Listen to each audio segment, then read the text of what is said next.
the sign is well lit. So I mean, yeah, the sign looks excellent.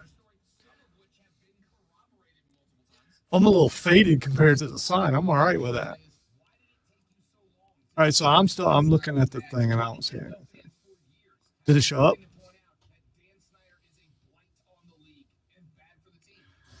We're doing stuff here, trying to figure things out. We're having trouble streaming to your destination. Is it possible your RTMP server URL or stream key is invalid? Yes, that's possible. See, my understanding is they were going to test it. So maybe it's not active yet.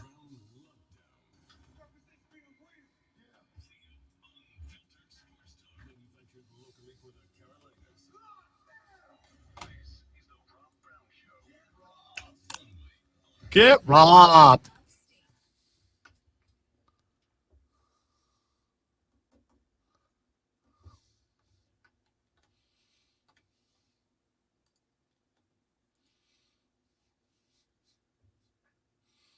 What's up, y'all? Happy Monday, ladies and gentlemen. What is happening? The Rob Brown Show is on your radio. This is the Fan Upstate. Hello, Upstate South Carolina. Hello, America. Hello, world. It is great to be back with you again. What a day. What a day. What a Monday, y'all. Thanks for coming in. Thanks for hanging out with us. Busy day on the show today. We'll get to all of it in a moment. Before we do, I am Rob Brown. The pleasure is 50% mine. The other 50% belongs to the gentleman across the glass from me, the guy in charge of the broadcast. He is the alpha and the omega of the Fan Upstate. He is the professor of perfection. He is hashtag Bad Kicks, Colonel Grudge, the content, cash cow, and a litany of other nicknames I have forgotten over the months. The great one, Lonzo's at the helm. Happy Monday, Zoe. Happy Monday. So good to be back on our second full week here at the Fan. Yes, indeed. And everything's blue. So if you haven't tuned in to the Facebook page or YouTube, all that kind of stuff, which Rob will tell you how to do, you need to do that because everything's blue and it's new and it's beautiful. The new logo's dope, as the kids say. The new look is clean, as the kids say. Our stuff is almost as good as the offensive rebound game of the South Carolina Gamecocks last night. Cleaning the glass en route to a national championship, ladies and gentlemen. That is right. Your University of South Carolina Lady Gamecocks, under the tutelage of one Don Staley, are your 2022 NCAA Women's College Basketball National Champions. Aaliyah Boston and co. get it done last night as they ruined Gino Auriemma's perfection streak in championship games. He was 11-0 in national championship games. Is the torch passed? Is it Dawn Staley's world that everybody else just lives in now after a 64-49 beatdown of the Huskies that was nearly perfect? UConn went on a couple of runs. They went on a run in the second quarter that got them back in, outscored the Gamecocks by 6 in the second quarter, but didn't matter as the Gamecocks outscored UConn by 14. The end of the first quarter, 22-8 in favor of the Garnet and Black. South Carolina outscored them by 1 in the third, outscored them by 6 in the fourth. Was able to outlast the runs that UConn went on. They were able to all but shut down Ozzie Fudd, who was a stud for UConn all year. Just 3 points for her. Paige Buckets right now, 14 points for her. No other Huskies in double digits last night. 3 in double digits for the Gamecocks, including Destiny Henderson, who was a sniper last night. 3 of 6 from behind the arc, 5 of 6 from the line, en route to 26 on the scoreboard, 11 for Zaya Cook, 11 for Aaliyah Boston. But it was the rebound game. How about this? 24 total rebounds for the UConn Huskies, 49 for the Lady Gamecocks. 49, and 21 of those came on the offensive side of the glass.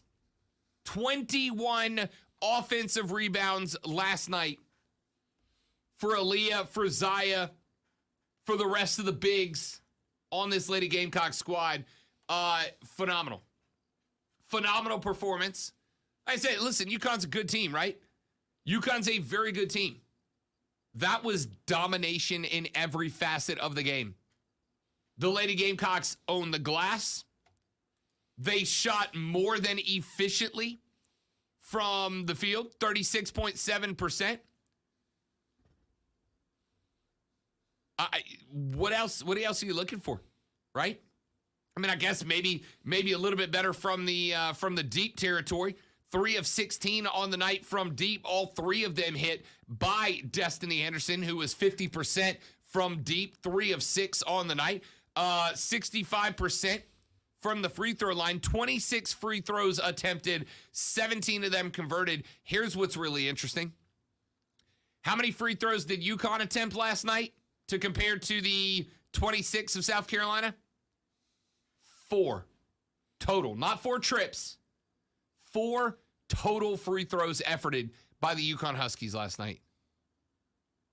That is defensive efficiency. South Carolina was hectic on defense. They closed down passing lanes. They would allow UConn ball handlers to drive into the paint, but then shut down every available passing lane, causing them to pick up the dribble inside of 10 feet, but have nothing to do with it except turn the ball over. How about 14 turnovers created by the Lady Gamecocks last night?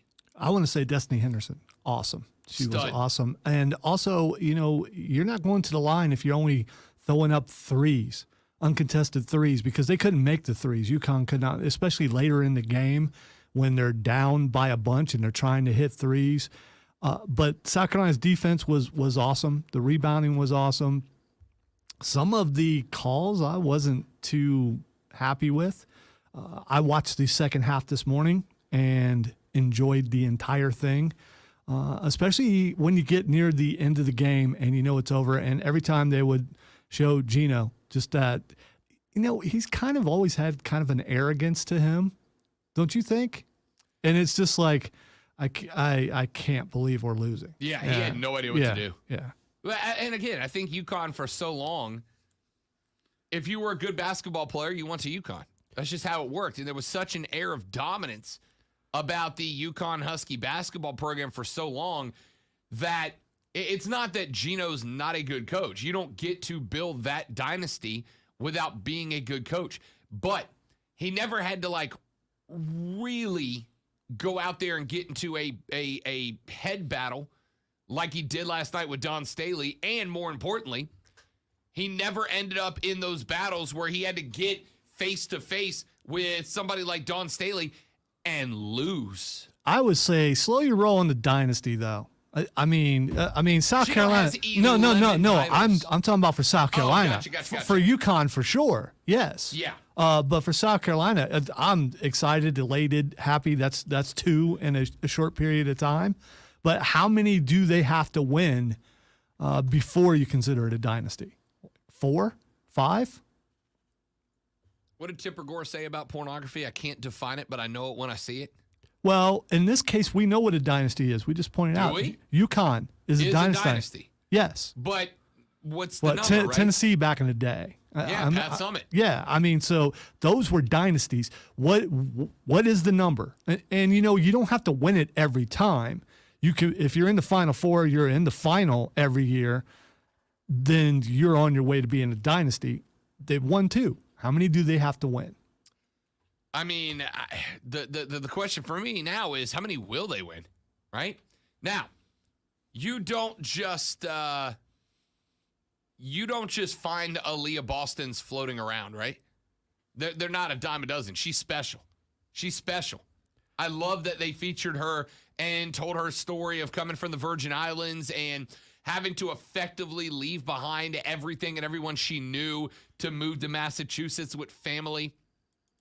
Because her coach told her, you are very good, but if you want to be great, you've got to get off the island. Went to Massachusetts to live with her aunt. Learned the game of basketball there. Sacrificed how many birthdays and Christmases away from her parents in order to learn the game of basketball. Those are not a dime a dozen. You don't just stumble upon players like that.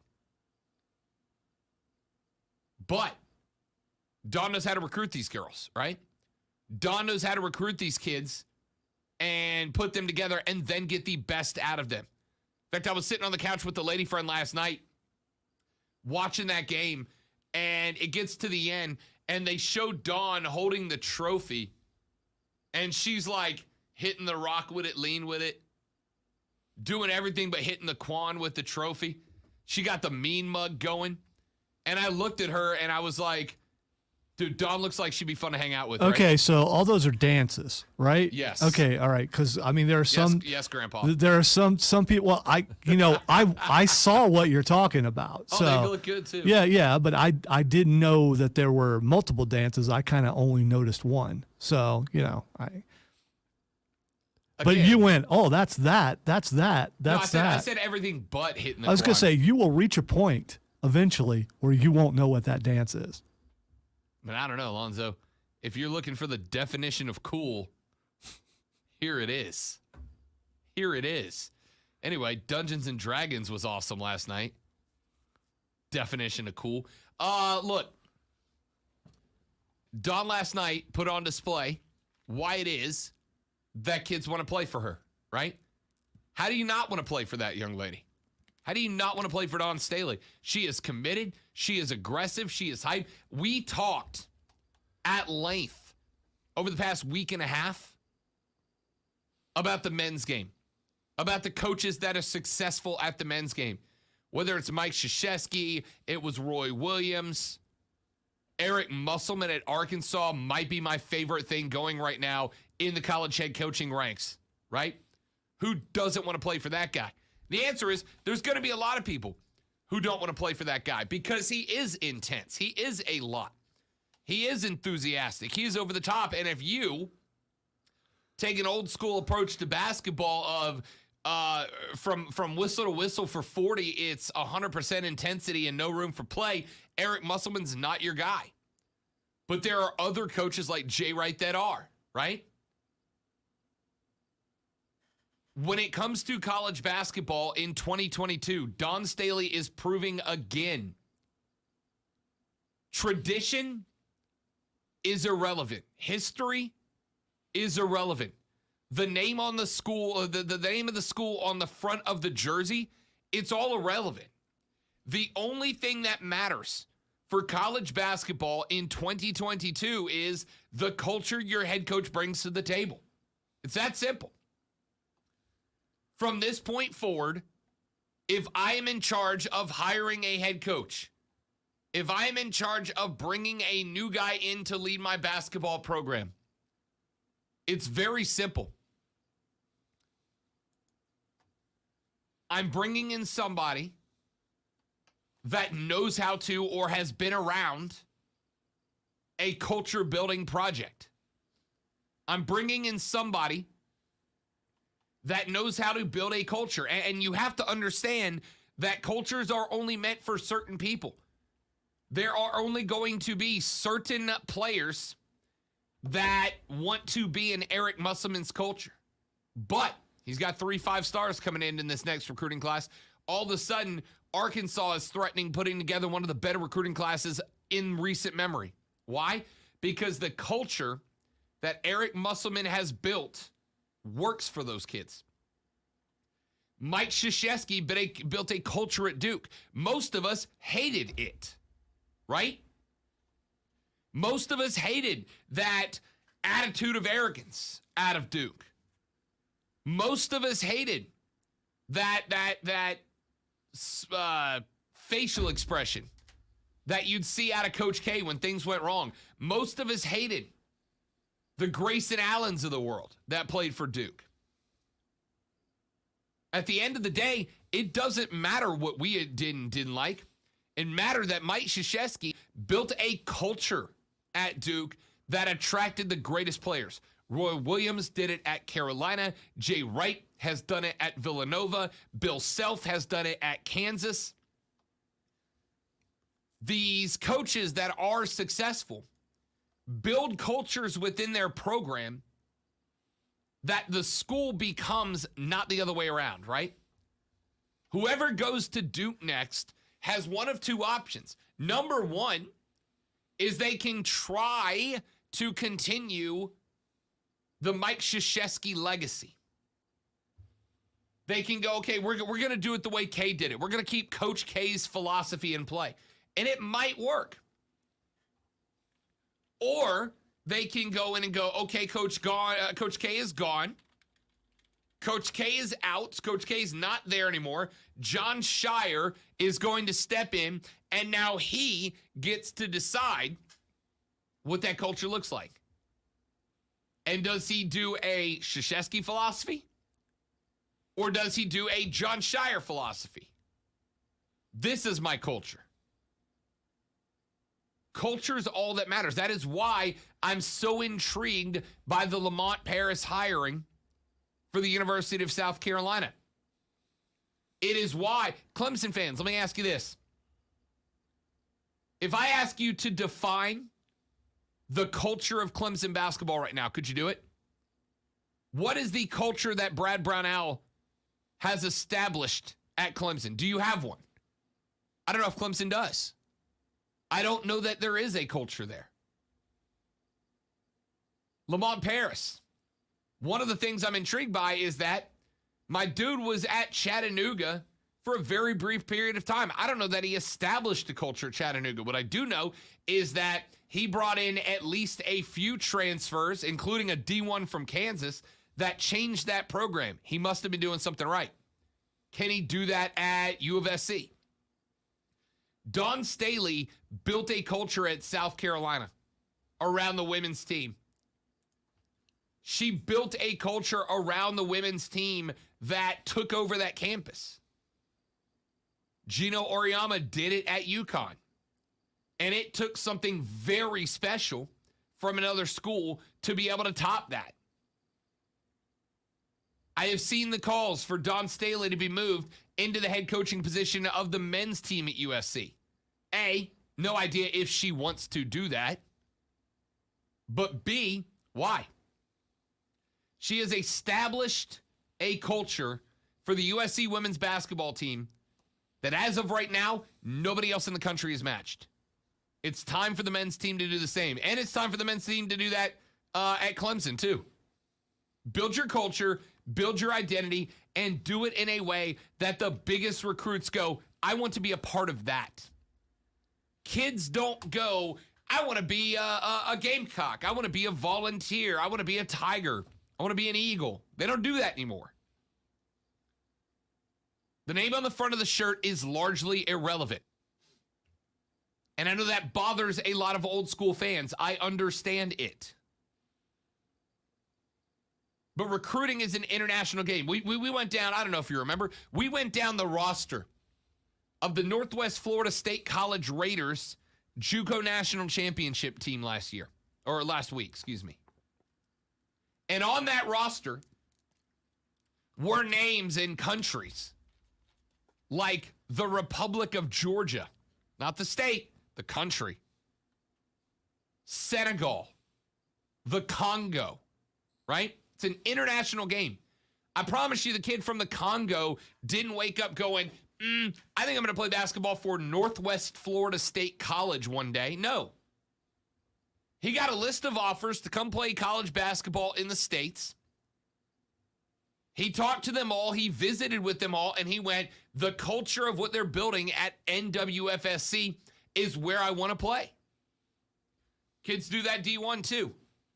You might occasionally get the one kid that goes, I am from Kansas, I am a Jayhawk, and I will play for Kansas, whether it's Bill Self or anybody else. But the majority of kids are not playing because they want to play for a specific university. They're playing because they want to play for a specific culture built by a specific coach that they go, this is what is going to help me enjoy my time playing basketball. I'm playing here. Don Staley just proved it again. Do you think Aaliyah Boston from the Virgin Islands, by way of Boston, Massachusetts, grew up a big Gamecocks fan? No. Aaliyah Boston probably didn't hear about the Gamecocks until she was well on her way to being recruited. But she saw the culture being built at South Carolina, realized that she could be a part of it and benefit from it, and you won a national championship because of it. That is the way to handle business in 2022. It just is. Let's take a break.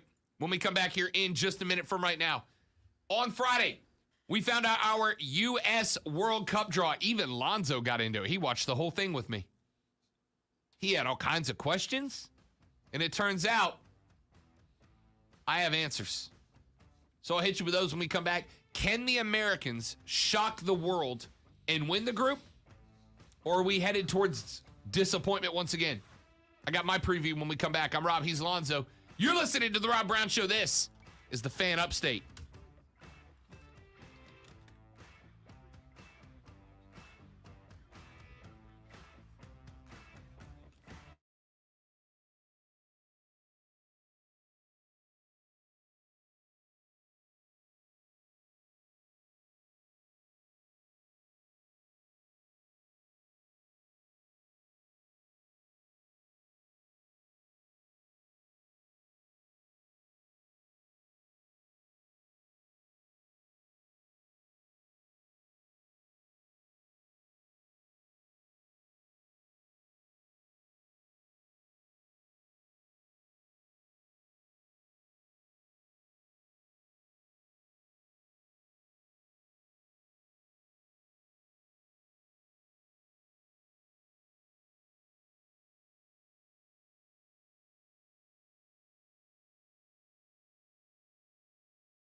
All right, what's up, stream? Good morning, Steven. Welcome in, big dog. I have not seen Moonfall, but I did watch Moon Knight last night after the championship game before I went to bed. Episode 1 of Moon Knight. I liked it. It's very interesting. It's very interesting. It's different, and I like it. I do. You know what I really enjoyed? I liked that during the scenes in the fight/car chase, I like, Zoe, that they did not give you anything about what happened when he blacked out. Oh, yeah. I love that they gave you nothing about how he ended up. You know, with bloody it's a fist or whole. gun. It's I loved it. It's probably what it's like if you pass out or you black out. Yeah. You wake up and you're just somewhere else or doing something else. So, yeah. As somebody who was blacked out and woke up in a very interesting situation, yeah, it is. No, he was not that kind of cool. I didn't not wake up that like kind of bloody interesting fist and a pistol. situation. Yeah. I woke up on the floor missing half my teeth. Yeah, there we go. But the There we point go. is, I there was nothing between. There was eyes closed, and then there was, I'm on the floor with a bunch of firemen around me and missing half my chiclets. I need to say something really quick. Your boss is not as cool as our boss, because I just spent a few moments while in the restroom discussing WrestleMania with my boss. Like we're gonna do at 11. Yeah. So your boss not as cool as my boss. I wish he was. I wish your boss was as cool as my boss, but he's not. You know.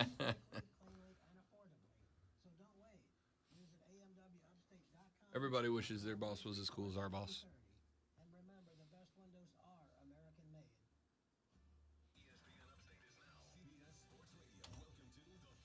And say, not only have I seen that, I've seen the first 2 episodes of Halo, and I went to see Morbius.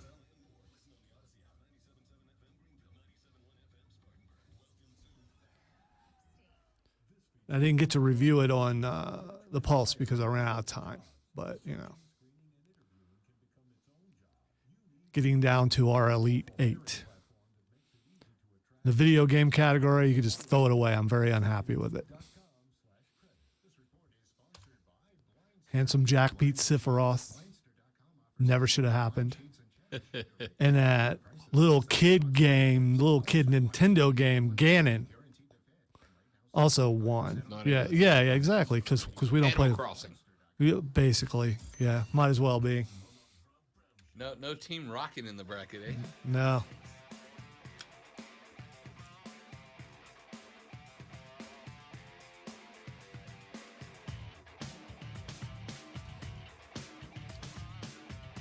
The Rob Brown Show's back on your radio. This is the Fan Upstate. Welcome in, y'all. Friday afternoon, we got our World Cup draw. The Americans end up in Group B overall. And it's an interesting group, a very interesting group. We've got England in that group with us. We have got the Republic of Iran in that group with us.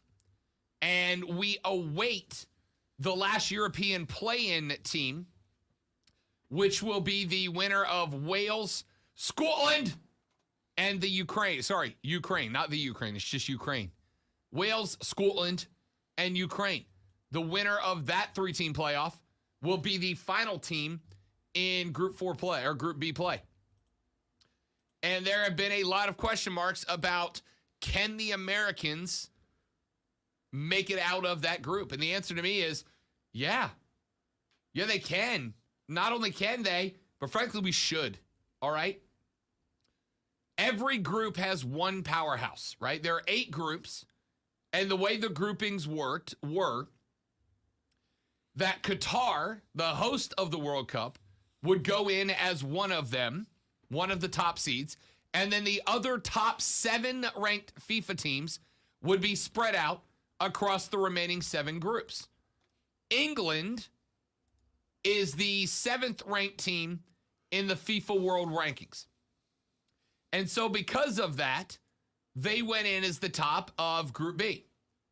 The Americans got drawn in, Iran got drawn in, and we await team number 4, which of course will be the first match the Americans play in group play of the World Cup. Top 2 teams from all 8 groups move on to the 16-team knockout phase of the World Cup. And I'm going to tell you right now, I expect the Americans to make the knockout phase. I expect the Americans to move on. Anything less than moving on will be a massive failure as far as I'm concerned. England is a very good side, but what has always been interesting about England is that they frequently walk into the World Cup with the best on-paper roster of any team and yet get bumped early because that team has had garbage chemistry for many years now. Now, that's not to say that will be the case in this World Cup. Just like every other team, they have been making changes to their roster. They have made changes to their manager's position. England is a massive threat, and don't let anyone convince you that that's a win for the Americans. On paper, it is not. Doesn't mean we can't. We've beat them before. But realistically speaking, the Americans ought to be playing for second place. You should play for first, but should realistically be no worse than second.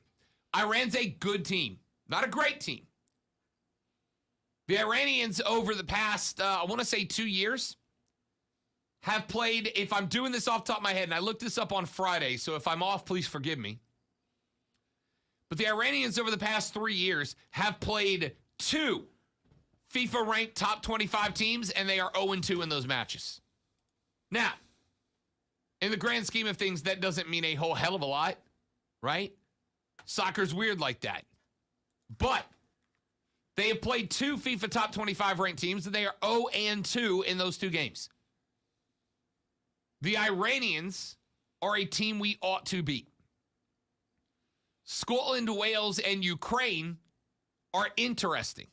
They are all teams ranked below us in the FIFA rankings, but are all teams that are going to be much more in sync with each other coming into this tournament because obviously they will have more recent games under the belt.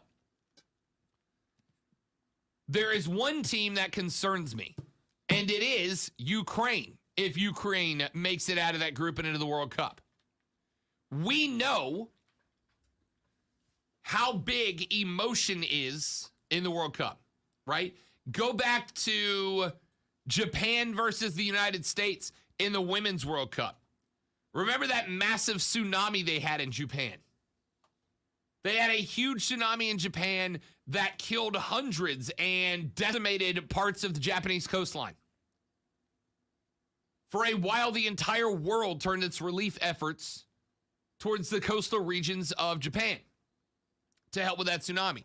The Japanese comes into the World Cup. They go up against the Americans, and you could see the emotion in the game when Japan was playing for pride and country. And they beat us. With all that is going on in Ukraine right now, if that team makes the World Cup, if that team realizes coming into the World Cup that they are the outlet point for the frustration, for the fear, for the stress of everything that country is facing, regardless of what changes between now and December, right? Even if Russia pulls out of the Ukraine entirely,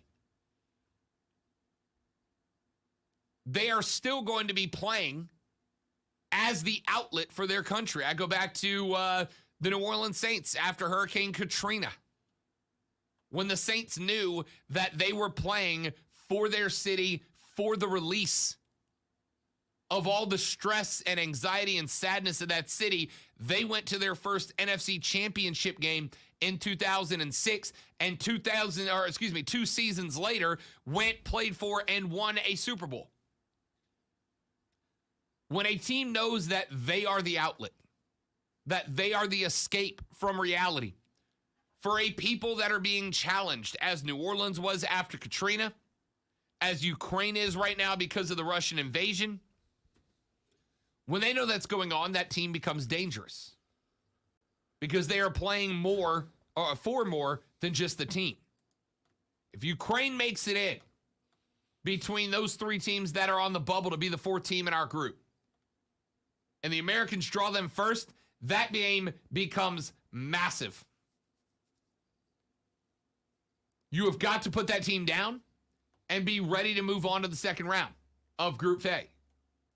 Because I believe we get Iran second and England third. England is going to be played on Black Friday.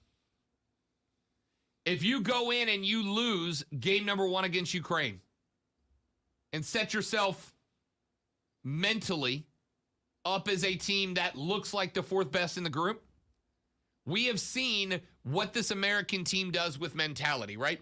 We saw the mentality when they went into the game against Panama, knowing that 3 points and boosting up the goal differential was enormous. So what'd they do? Go win 5-1. The game before that, they played Mexico, at Mexico. Greg Berhalter all but said, hey, we'd like 3, but we'll be happy to walk out of there with a draw and a single point. And what'd they do? Walked out of there with a draw and a single point. Whatever the mentality of this team is, they play up or down to it. If the Americans can get a win over Scotland, Wales, or Ukraine in opening match play, and then go, you know what, we're good enough to win this group, I absolutely believe they can win the group.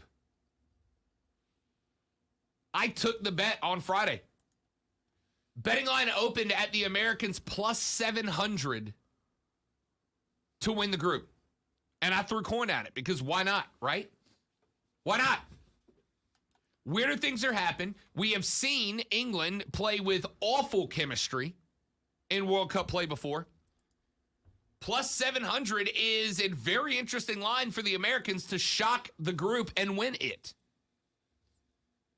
We ought to be able to beat Scotland.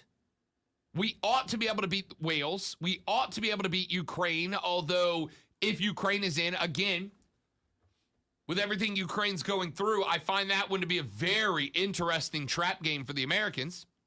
We ought to be able to beat Iran. And then it solely comes down to, can we A, beat England, and B, if not, draw England and get some help from the rest of the group?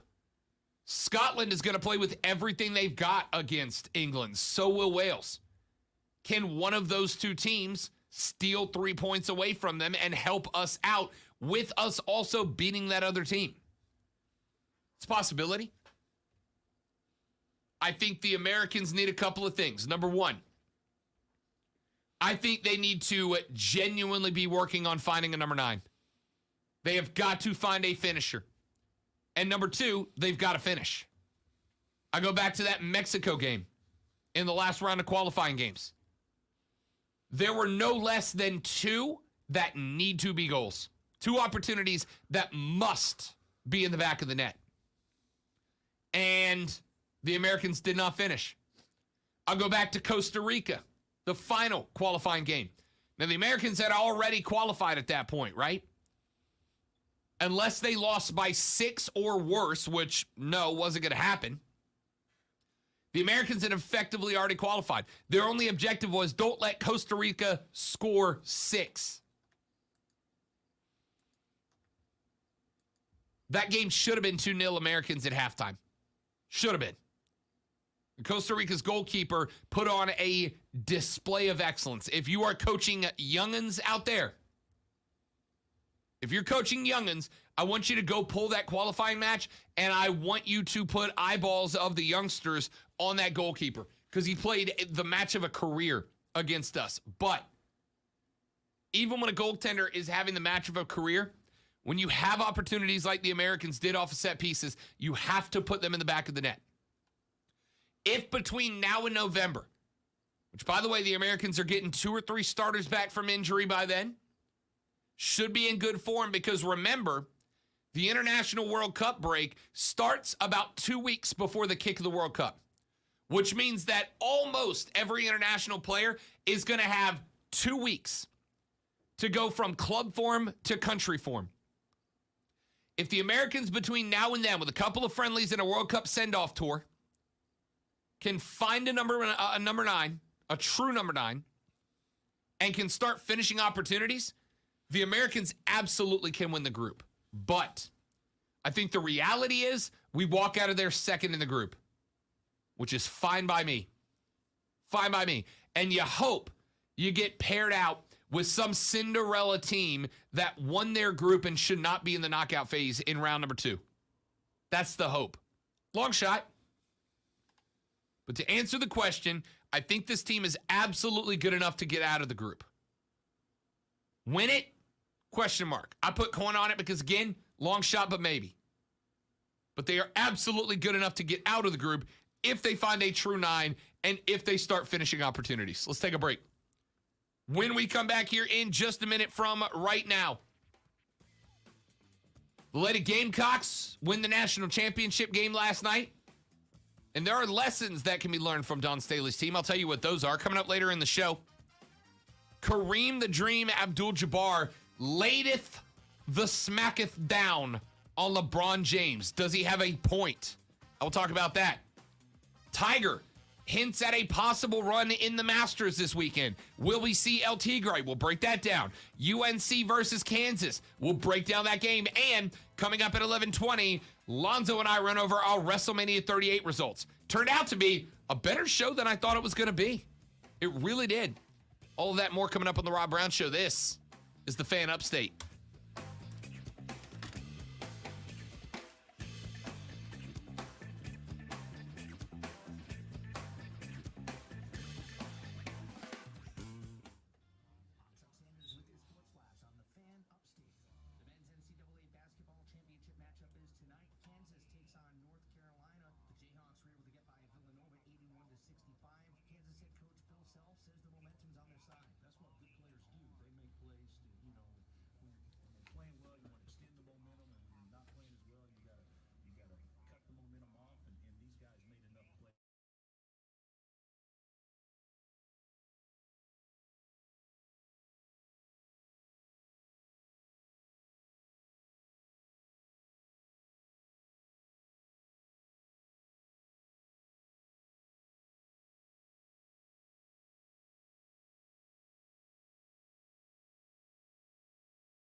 Our relationship with AEW. I will encourage you to get up and walk out on FTR because the last time you walked out on FTR, something awesome happened. So I'm hoping if you get up and walk out of an FTR. Awesome for you and awesome for me, by the way. I'm hoping if you get up and walk out on FTR, Wardlow just kicks the door to the studio open, doesn't just walks in and then walks back out. throwing a couple of our coworkers through tables in the process. Ooh, I have some in mind. But it also would be kind of cool if he just walked in and took over the board. Yeah. Just ran the show for the rest of the time. Doesn't say anything the whole time. Just sits over here and just pushes buttons. Speaking of former employees, wow, was I getting a bunch of texts. I'll show you more from Cole yesterday. Yeah. He posted some of the stuff. Did he? But he's standing next to RVD. I didn't recognize RVD because his hair's gone. Is it really? Yeah. And Lisa's like, that's RVD. And I said, I think that's RVD. He's like, well, I've been standing next to him the entire time. I said, does he smell like weed? He said, let me check. I said, be careful when you lean in. You might get hurt. I love his tweet of, Bobby Lashley asked for a picture, so I respectfully accepted. LOL. I just love that non-wrestling fan Cole said, so I guess wrestling is still a thing, and posted a picture of 80,000. Oh, by the way, I'll show you later. Video of him standing off to the right behind when Undertaker walks out, and a couple things. I don't know if he posted those, but he sent me some video. He posted one picture of the Undertaker on stage. He sent me video. Yeah. He's right next to the pyro.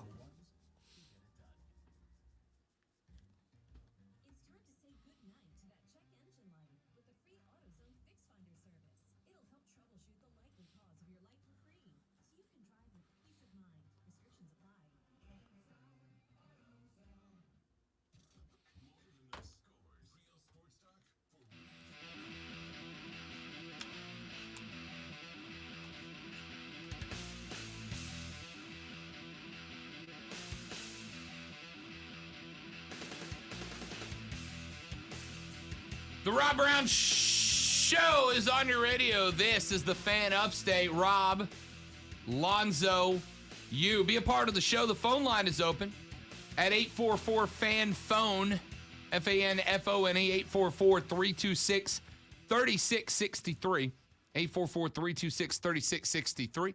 You can also shoot us a text on the Preferred Home Services text line at 71307. Start your text with FAN, F-A-N, so we can read them on the air. Texter says, FAN, happy Monday. Let's bring on the next 3 days of U of SC Lady Gamecocks talk on the Gamecock Fan Upstate. Now, Lonzo, I have only been here for a little while. Yeah, I've only been here a little while. And in that little while, Clemson has, not won a national championship. So wait. So you're reading into that text that this is a Clemson fan? 100%. Okay. All right. What other way could I read into it? I just wanted you to point it out, not me. I suspect there aren't going to be too many Gamecock fans calling in to go, you guys are talking too much USC right now. Doubt that's going to happen. But, yeah, I am not sure if you recognize this or not, Texter. But winners get talked about, right? I was not here for Clemson's national championship run, but I would take a guess, and I don't think it's a big reach. I would take a guess and say that when Clemson was winning national championships on the gridiron, that the host of the shows on this network probably spent a little bit of time talking about them, yeah? I was a guess. I was here because I've been here since the beginning, and yes, it's not a guess. It's accurate. They did. Texter says, proof, Clemson won a natty this year. More on yes, they did win a soccer championship. And Lonzo, can you inform me who the only, I'm not even going to say host, can you inform me who the only person in this building was that has went and watched Clemson soccer team play live more than once in the past 2 years would be? Just stab at the dark. I'm pretty sure that would be you, Rob Brown. Yeah, that'd be me. And yes, we did a segment on Clemson winning the soccer national championship. I'd tell you exactly where I was when I watched it. I was sitting at the Bon Secours Wellness Arena at a Greenville Swamp Rabbits game with that, by the way, which I went out of my way to have a TV moved into the spot that I was in to be able to watch that match, right? Don't hit me with that. I would say, Texter, when Clemson wins a national championship for women's basketball, we'll talk about them too. I suspect we will. Texter says, what a douche, and that is 100% a Clemson fan. Clemson Carolina fans are equally stupid. If someone wins a championship, all caps, it gets talked about. Correct. Also, whether you like it or not, it looks good for the state. It does, that we have champions, you know. Yeah, and as I've said many times, pardon me while I flare this up a bit, championships within our region are good for me, Lonzo, for one reason. I make more money. When sports are good in the fan upstate listening area, Rob Brown gets paid more money to talk about them. All right, when you said you were going to flare it up a bit, I'm waiting for a woo, something. Woo. I'm low on stamina. This was a hell of a sports weekend, dude. This was a hell of a sports weekend. We had the women's Final Four on Friday. We had the men's Final Four on Saturday. We had the first Greenville Triumph home match on Saturday night. We had WrestleMania Saturday night. We had a NASCAR race on Sunday. We had the Women's Basketball National Championship game on Sunday. We had WrestleMania Night 2 on Sunday night. Lonzo, I am exhausted from the weekend. Football season's over. Nothing's going on, right? Man, if you think nothing is going on right now, right? I had somebody ask me that question like last Thursday. Rob, how do you do sports radio when it's not football season? Easy. Sports. See COVID year. Yeah. Dude. We did sports radio when there were literally no sports. We're good at what we do. Yeah, we all right. We good at it. Lonzo and I are trying to go back-to-back for a reason, kids. I was going to say, we won an award for Best Sports Show when there were hardly any sports. Ladies and gentlemen, the best sports talk show in the state when there were no sports is right here on the Fan Upstate. And we're going back-to-back. Now, we're going to get a trophy that says Best Sports Talk Show when there are all the sports. Texter says, hot take, Coach K deserved to lose. He made the last season about himself. Look, I'm not saying that's wrong. I am saying I did call out Mike Krzyzewski when he said at a press conference after the L to Carolina in his final game at Cameron Indoor, you know, I don't want this to be about me. I want this to be about our kids. Really? Then why'd you announce the retirement preseason? So, Rob Brown, when you are... so, Lonzo Reitzel. Yes. So when you're retiring, because I already know for me... Full name there. For a reason. Okay. For a reason. So when Rob Brown is retiring, Rob Brown knows that he's retiring. It is the day of Rob Brown retiring. Is Rob Brown going to talk about Rob Brown? Why, yes, he is. Yeah.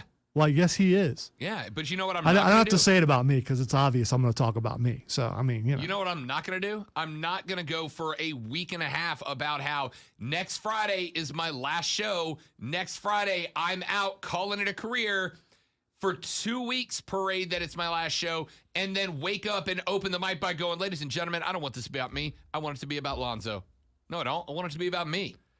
I worked with someone who actually retired on this station and knew he was going to retire for a while, and he didn't do that, and he should have. Yeah, he should have made. I don't have a problem with if I know I'm retiring in 2 weeks.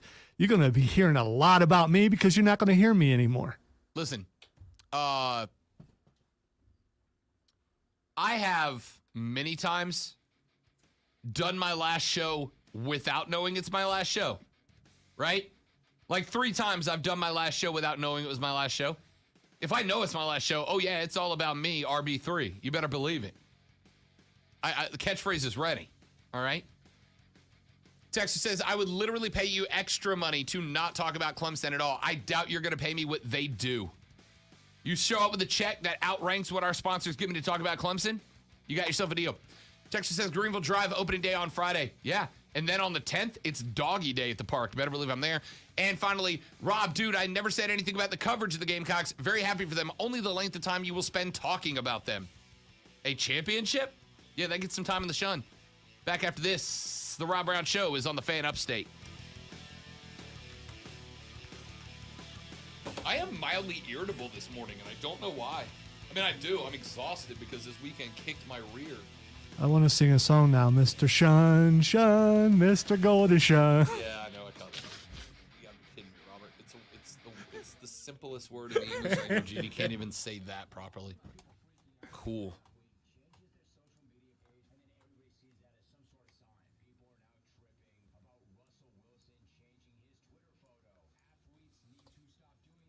We do have a caller online. I don't know if you saw that. My call screen was down. I mean, I saw you answer the phone, but then my brain just disconnected. Delvin. We haven't heard from him in like a year. Right? Which feels like it.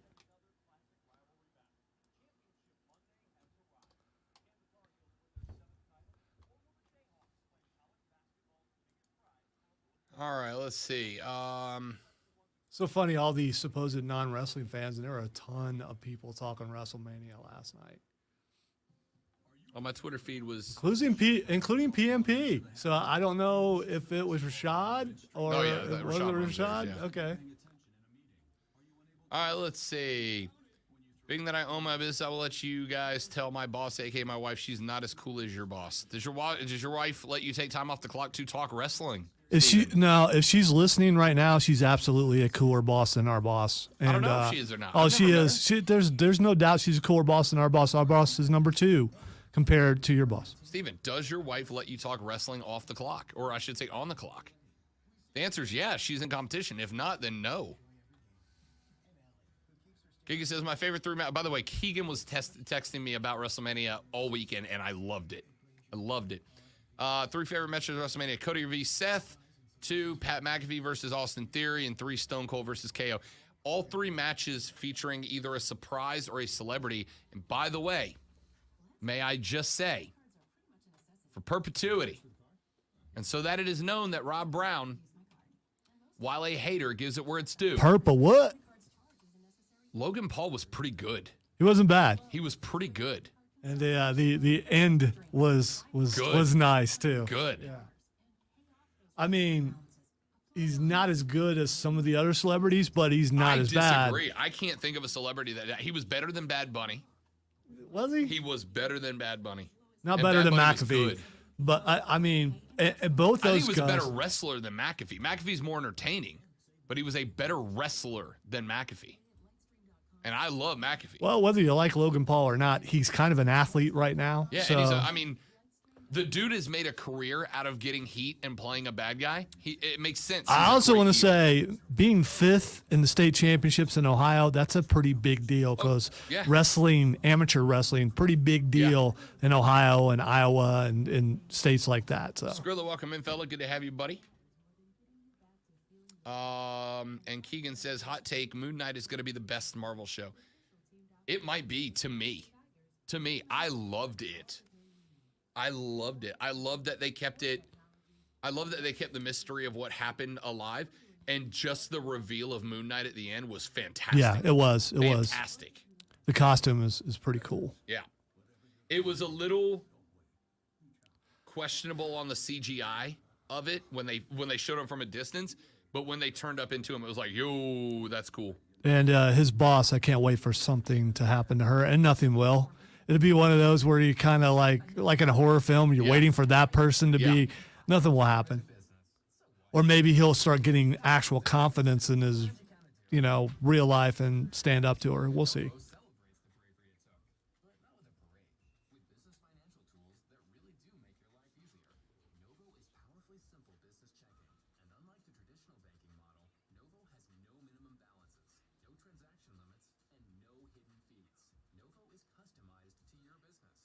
Close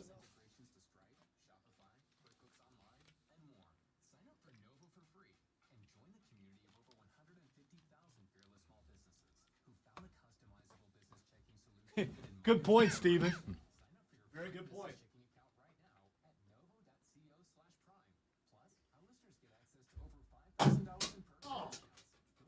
Kobe.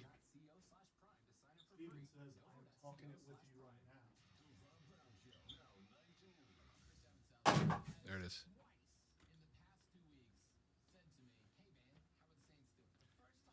No, it would have. My mother just said, You are irritable, and I can tell you're tired. Correct. You are irritable because, I'm trying to help Steven out, and you're just coming at him. I mean, I didn't come at him. Yeah. You don't get to just say, hey, my wife's more awesome than everybody. That might be true. That might be true. To you, your wife is more awesome than everybody. Also, if there's one person who has come at me for a year and a half we've been on stream now. He's got a point, Steven. He really does have a point.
And away we go. Hour number 2 of the Rob Brown Show is on your radio. This is the Fan Upstate. Hello, Upstate South Carolina. Hello, America. Hello, world. Great to be back with you. I am Rob, the great one. Lonzo is on the other side of the glass. Get with us, 844-FAN-PHONE, F-A-N-F-O-N-E, 844-326-3663.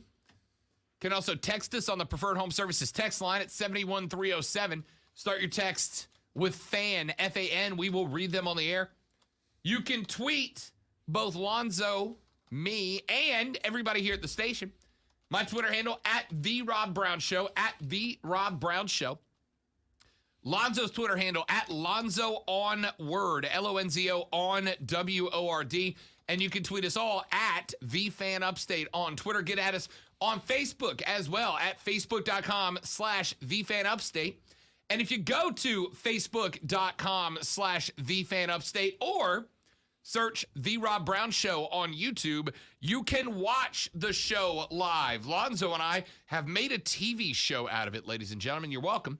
Grab it on your smart TV, on your digital devices, or on your computer at the house. Search The Rob Brown Show on YouTube or go to facebook.com/TheFanUpstate and participate in the show there. Texas says, so far, all you're talking about is Clemson fans crying and have yet to talk about the game.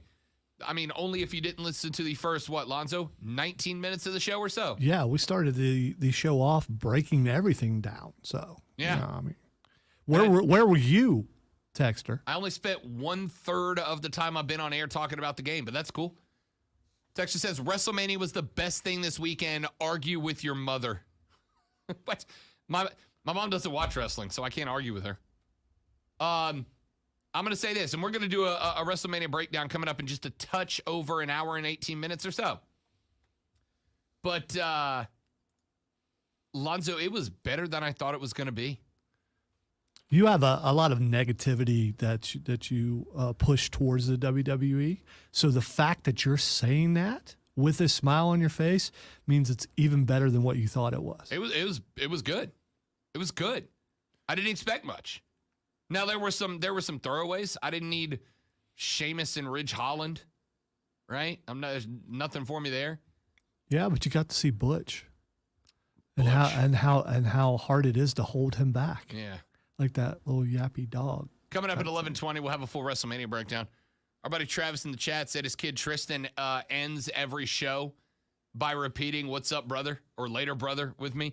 And Tristan's in the car. So Tristan, morning, brother. Thanks for listening, brother. My man Tristan rolling around listening to the Rob Brown Show. Tristan, have a good day, big dog. Appreciate it. All right. Let's get into some stuff, shall we? Let's get, you know what? Let's get Delvin in here. Delvin was kind enough to hang through. Man, it's been a minute since we heard from my dude, Delvin. Delvin, welcome in, brother. Good to have you. Yeah, what's up, Rob, man? Been busy, man, but, you talk about WrestleMania, man.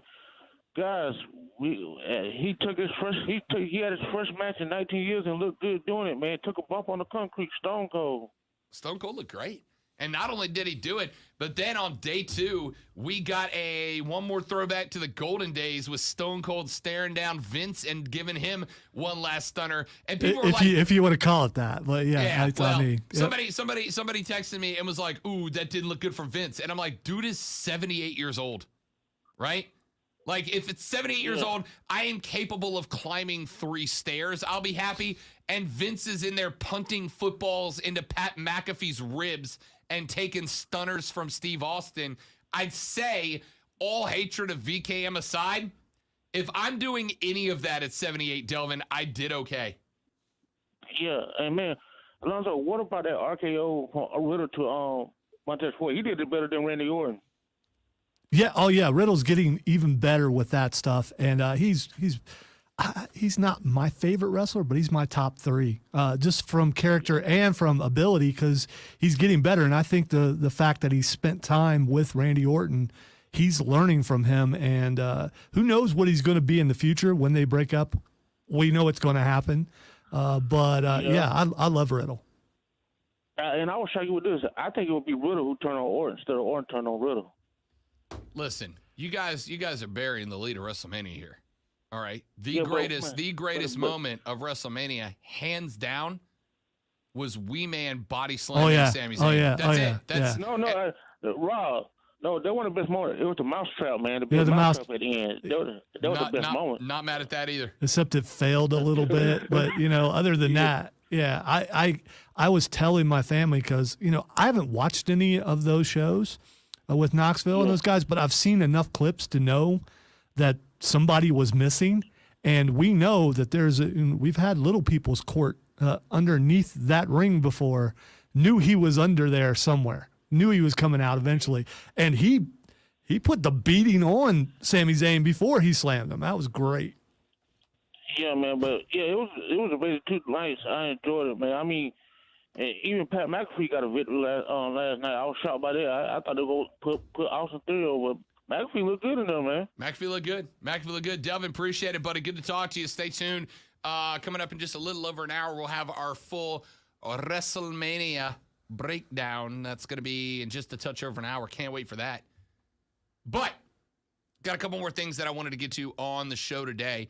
How about this? So LeBron James is right now still in contention for the GOAT contest. Most people have picked their side, right? Kobe, Mike, or LeBron. Depends on who you ask. But Kareem Abdul-Jabbar, a Lakers great, one of the best to ever do it, the king of the skyhook, came after LeBron, which is really interesting. Somebody floated the theory. Actually, it was Brian Windhorst of ESPN floated a theory last week. He said, look, when you bring LeBron to your team, you got 4 years, right? You instantly start a 4-year timer. You're going to win one championship, and then LeBron in 4 years is going to blow your franchise up from the inside. And the Lakers are approaching year 4, right?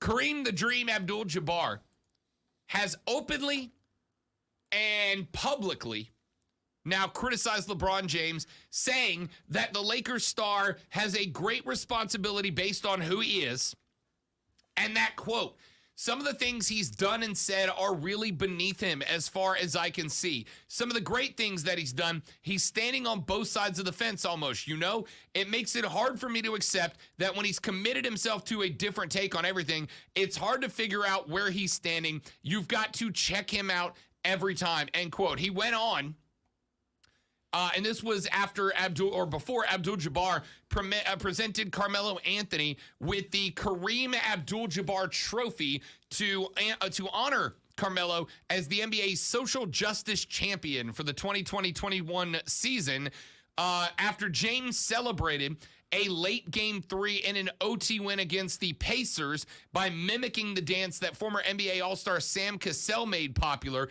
Abdul-Jabbar said, quote, For me, winning is enough. Why do you need to do a stupid, childish dance and disrespect the other team on the court? It doesn't make sense. Goats don't dance, end quote. And people have been coming out to support Kareem the Dream in this statement en masse. Do goats close their eyes and take a free throw shot? Do goats shrug after having, hitting shots that they shouldn't hit? Do goats do that? Is that okay? I'm just throwing that out there. I'm just throwing it out there. I'm not saying who did that, but I think people might be able to guess. Yeah. I don't get this from Kareem, right? I do. This has to do with the Lakers are his team and always will be, and he's seen what's happening to the team, and he's taking it out on LeBron. And to me, since LeBron has become overly political, he doesn't seem to be taking the game the same way. I mean, he's putting up points. He's playing LeBron ball, but he seems to have a different attitude on the court. I got to think that at some point, and again, I know this is going to go down as a knock on LeBron's goatiness, right?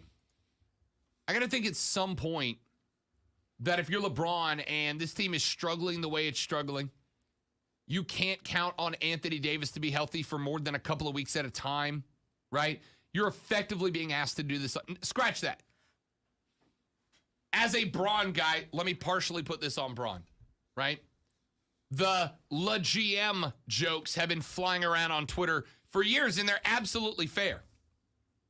LeBron has more power in shaping the roster around him than any other player in the National Basketball Association. I will not argue with that because it's true. But where's the passion? Where's the energy from the rest of this team, right? And granted, even if LeBron built the roster, you are professional basketball players. I go back to last week. Lakers, Pelicans. AD and LeBron both played on Friday night. The whole squad played on Friday night against a Pelicans team that was 2 games ahead of them in the West in the play-in race. The Pelican came to LA, to the artist formerly known as the Staples Center. LeBron and AD were both healthy. That team could not get it done. The Pelicans came in there, I think 114-110 was the final. Days before that, they played, who was it, Miami? And Miami was missing, I think, 4 of their 5 starters due to injury. And the Lakers got whacked. No, Dallas. Sorry, it was Dallas. And they got waxed. Luka put up, what did he put, a 40-point double-double or a triple-double in 3 quarters? I mean, I understand that if you're going to accept the title of GOAT, you got to accept everything that comes with it. But my goodness, like people think LeBron is so good that he's going to be able to just wipe out the negative effects of a team that doesn't care. Now, as far as Kareem the Dream goes, man, if you're mad because LeBron hit a shimmy after winning a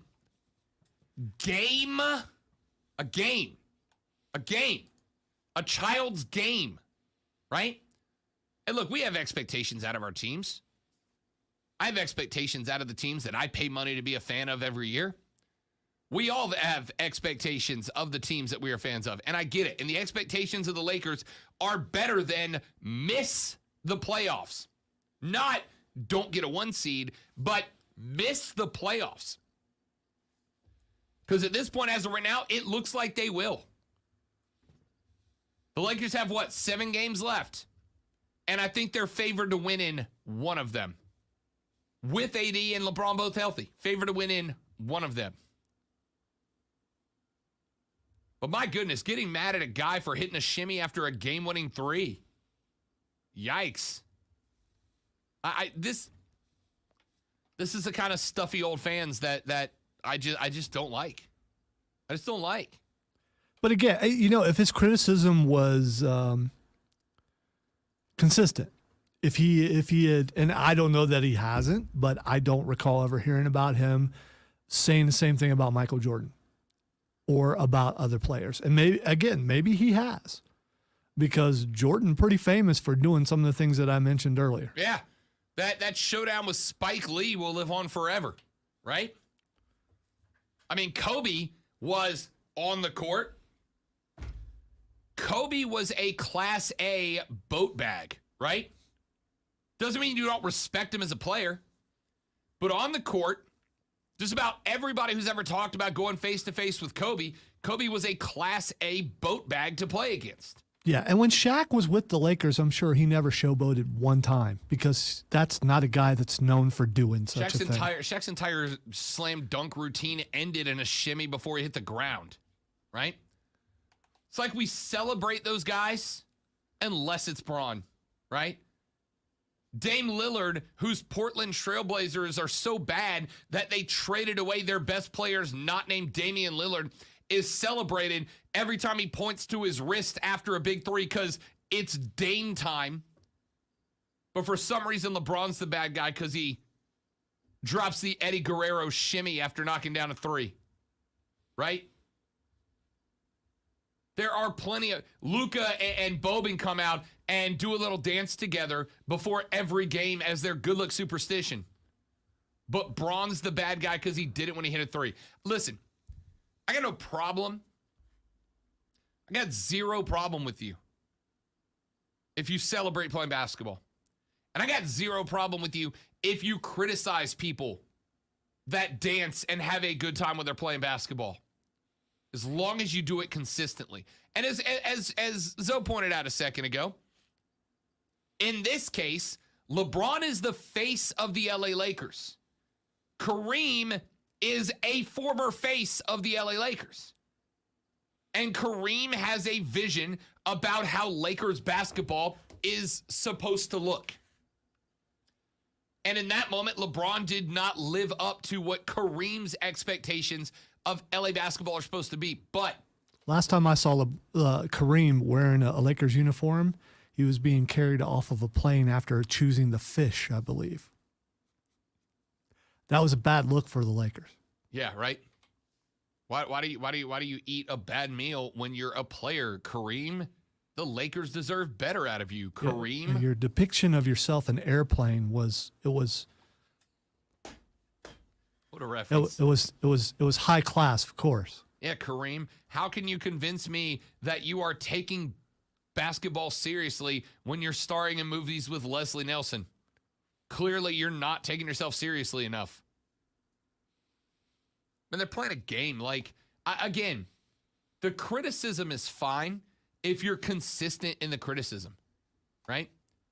The only reason anybody cares about this is because Kareem was a Laker and LeBron is a Laker. But here's the thing. We talked about culture earlier in the show. We talked about how Dawn Staley has come from nowhere and built a culture for the South Carolina women's basketball team that is unrivaled anywhere, including in UConn right now. But cultures change, and no one culture is best. Cultures are best for individual players, right? And you can make a knock that the culture in LA is bad right now. I would agree with that. But is it up to LeBron James to build a culture? Or is it up to the Lakers to build a culture? And I get it, right? I do the same thing in games. Nothing frustrates me more, Zoe, than when my team is down 28 and a DB breaks up a pass and comes up celebrating it. Like, bro, you're down 4 touchdowns. Maybe cool it. Like, maybe chill. Or doing the old first down things. Yeah, okay, good. Why don't you do that? You're 3 touchdowns down, big dog. Maybe chill with the celebration, right? The Lakers are not in a playoff spot right now with the GOAT at the helm, not in a playoff spot. But I don't get why Kareem felt like now was the time. You want to blast LeBron? Blast LeBron for the fact that the Lakers are not in a playoff spot. Blast LeBron for the fact that the roster that he helped hand build has no passion, has no pride, is getting blown out by the backups of other teams. Criticize the basketball portion of LeBron's life. I got no problem with that because right now, frankly, even as a LeBron guy, LeBron deserves it. I just don't get why we're all hyped about Kareem hates that LeBron danced during a basketball game. Unreal. Let's take a break. We'll come back here in just a minute from right now. Eldrick El Tigre Tiger Woods commented last week on whether or not he'd play in the Masters this week. Will he, won't he? We'll break that down. And would it be good for the game? Would it be good for the event if he did? I got some thoughts on all that and more. My name is Rob Brown. The great one Lonzo's at the helm. You're listening to The Rob Brown Show right here on the Fan Upstate.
Yeah, I know you have, Steven. I'm just giving you grief because it's fun for me.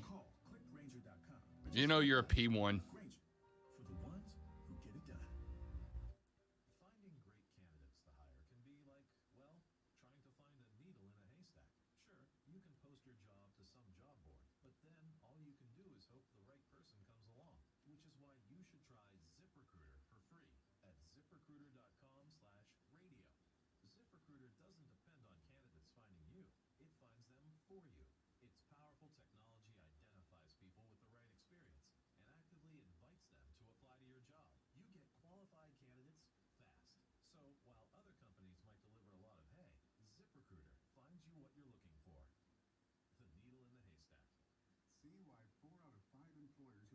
job in ZipRecruiter, get a quality candidate within the first day. ZipRecruiter, the smartest way to hire. And right now, you can try ZipRecruiter for free. That's right, free at ZipRecruiter.com/radio. That's ZipRecruiter.com/radio.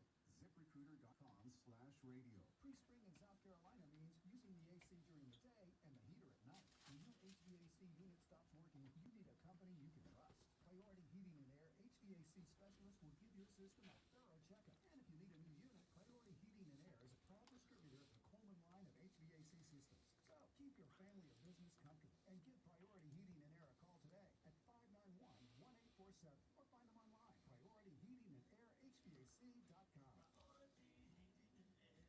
This report is sponsored by Blindster. Need new blinds or shades? Blindster.com offers custom-made blind shades and shutters shipped directly to you at prices less than big box retailers. Blindster blinds are easy to install and guaranteed to fit. And right now, save 45% off any order. Just use code RADIO at checkout. Blindster.com.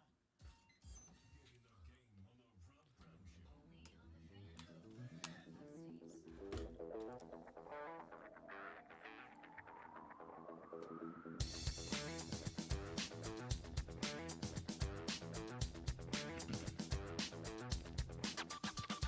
The Rob Brown Show is on your radio. This is the Fan Upstate. Robin Lonzo and you. 844-FAN phone, FONE 844-326-3663. Preferred Home Services text line open for you as well at 71307. Be a part of the show. Love to have you. Eldrick Tiger Woods showed up at Augusta last week and said he wanted to show up and just kind of test the knee, test the legs, test the wheels, see if he could go, get 18 in. And he did. Played around with his son Charlie and some other PGA pros and apparently played the full 18. Do not know what he shot, don't know how he shot. You know, usually practice rounds, guys aren't necessarily playing for scores.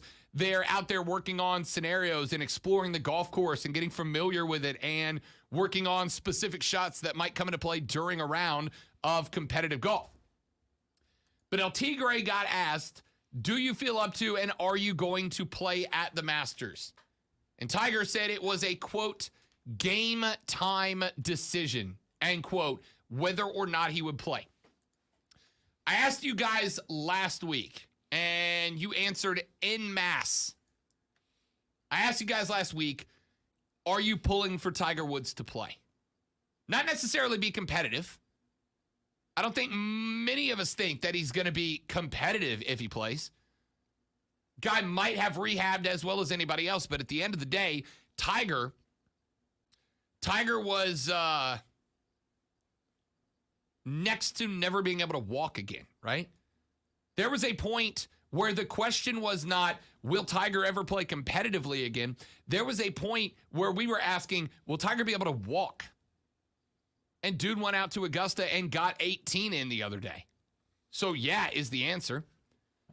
And if there was one golfer on tour that you wondered, could they come back from a catastrophic injury like El Tigre did? If there was one golfer, you'd say that's the guy that could do it? It would be El Tigre, yeah? It would be Eldrick. That would be the dude. And he is very, very close to making that happen. Very, very close to making that happen. It is absolutely good for the game if Tiger plays. You know, we talked about the questionable actions and behaviors of Tiger, whether that disqualified people from being Tiger Woods fans or not. But I'll tell you, despite flaws, despite mistakes, flaws and mistakes that all of us have and all of us have made, including one massive one, a DWI based on some medication he claimed he was taking for his knees, multiple knee and back surgeries. Again, I was in control of my actions is not an excuse, and I hold that against Eldrick. But as it goes for the game of golf, right? As it goes for the game of golf, it is good. It is good if El Tigre plays this weekend at golf's Super Bowl. This is it. This is the biggest tournament they run, right? This is the one. This is the one they have to have. And it is good for Eldrick if Eldrick plays. It is good for golf if Eldrick plays. I won't go long for him, but I've told you guys the story before.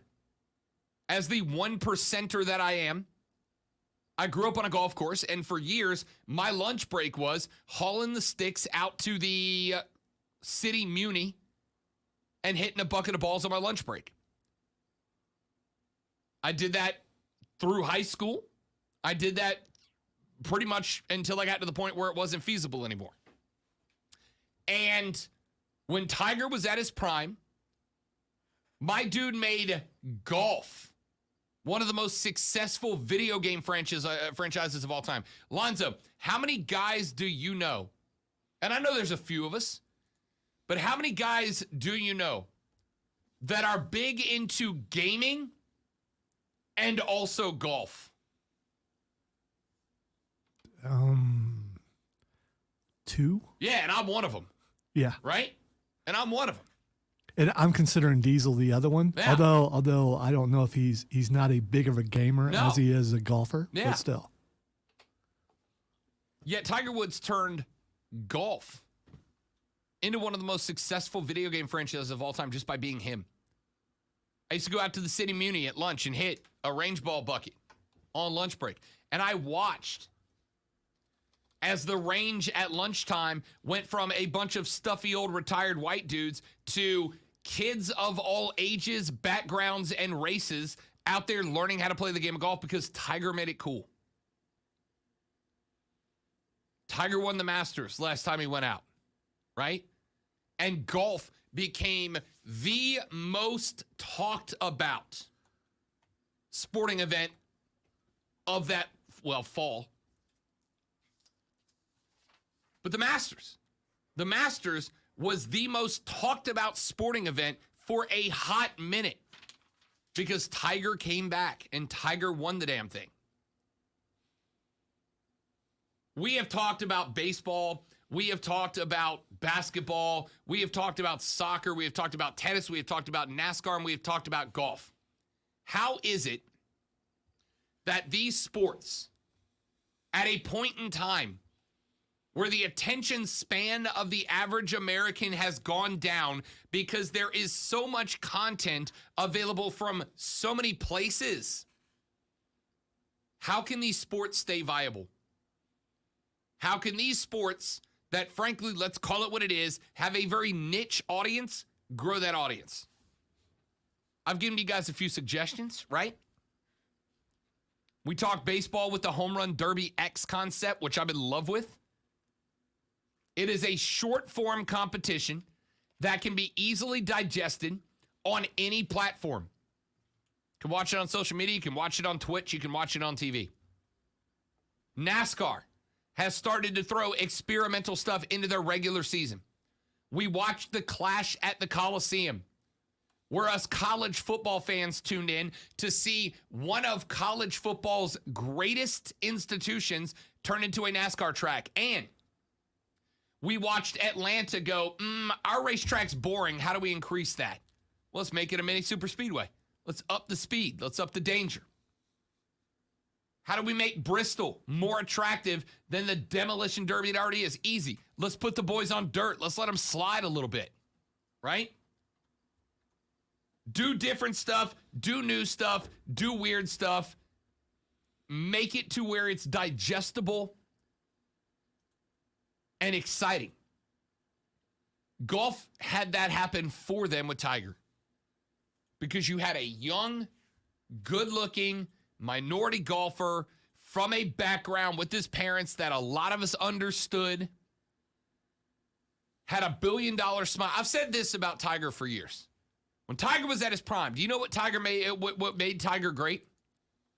It wasn't just that he was a winner, right? Because everybody latches onto a winner. But if you're a winner at something niche, that doesn't put you over, right? There are millions of people that stream other people playing video games. And somewhere in the world is the best Call of Duty Warzone player in the world.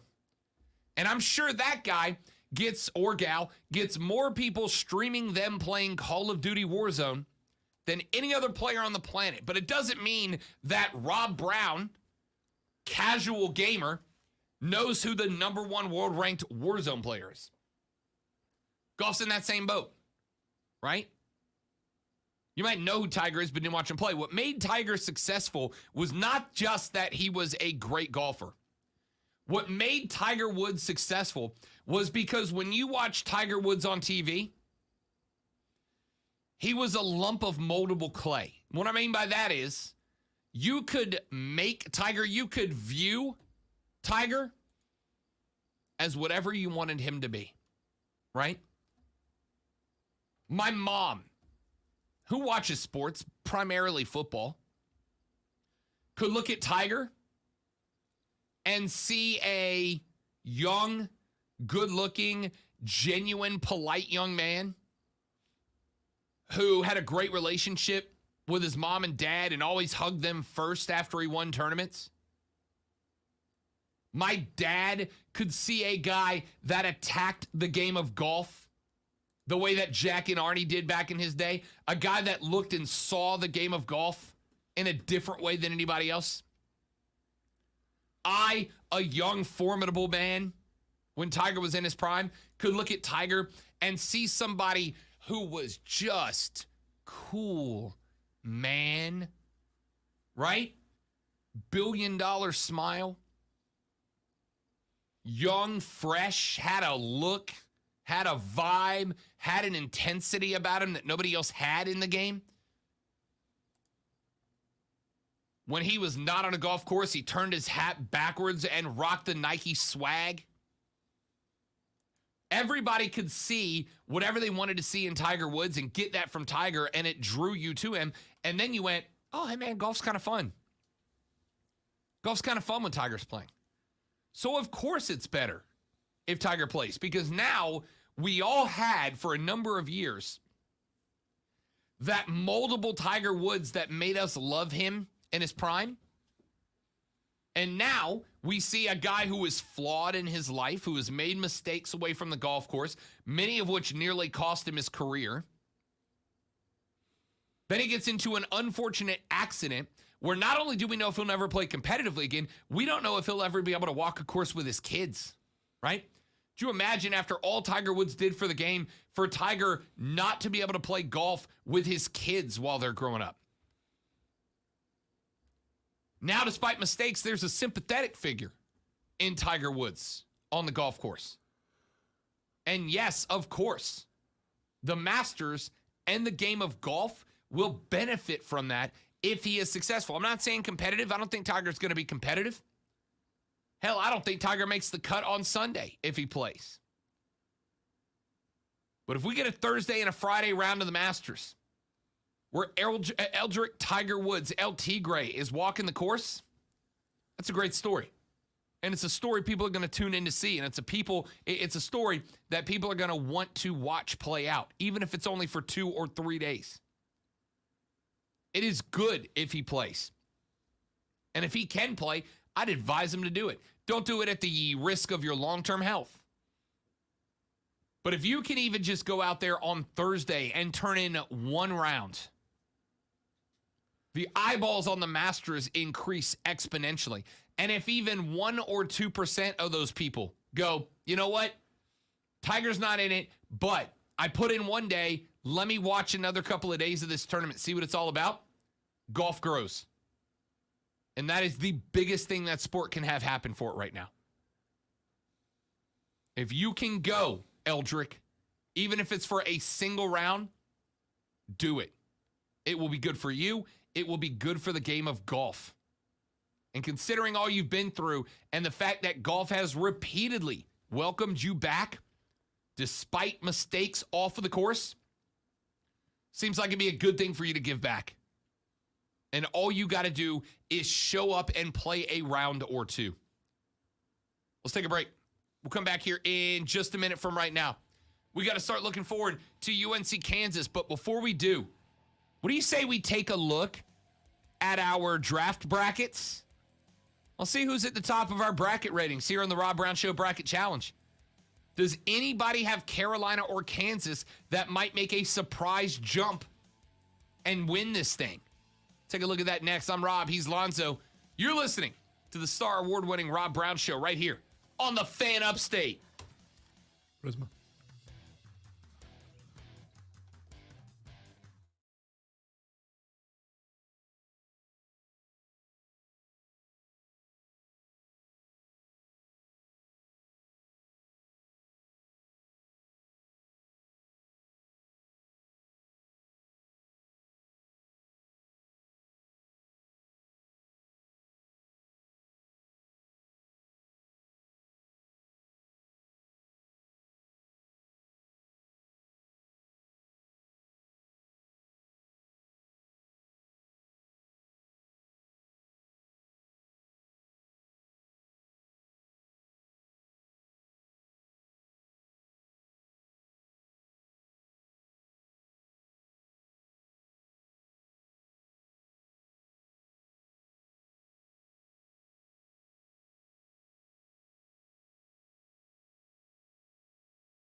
Just hit one of those big old screws coming out of the door on my shoulder. Oof. Yeah, those things are they're pretty solid. Oof. You're the one everyone looks to for answers. Come rain or shine, the job must get done. And you're the one Go get Jackie and Fresno, putting your employee safety I'm currently in 32nd place. whose local Granger team knows him by name. Our first place bracket is good. My goodness. So how bad did I do? Hang on, I'm going to tell you here in a second. So bad I can't figure it Our out. first place bracket has the national championship game correctly. Sweet. Kansas v. Carolina. They had the final four exactly. Wow. Oh, no, they didn't. Never mind. They had Gonzaga. But they got UNC, they got Villanova, and they got Kansas.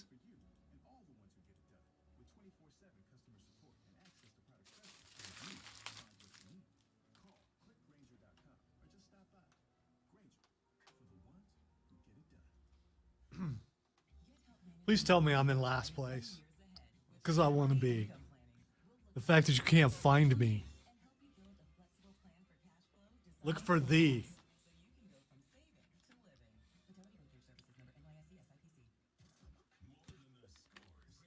V? That's what you called your bracket? No. The Lonzo. I'm Oh, sorry. gotcha.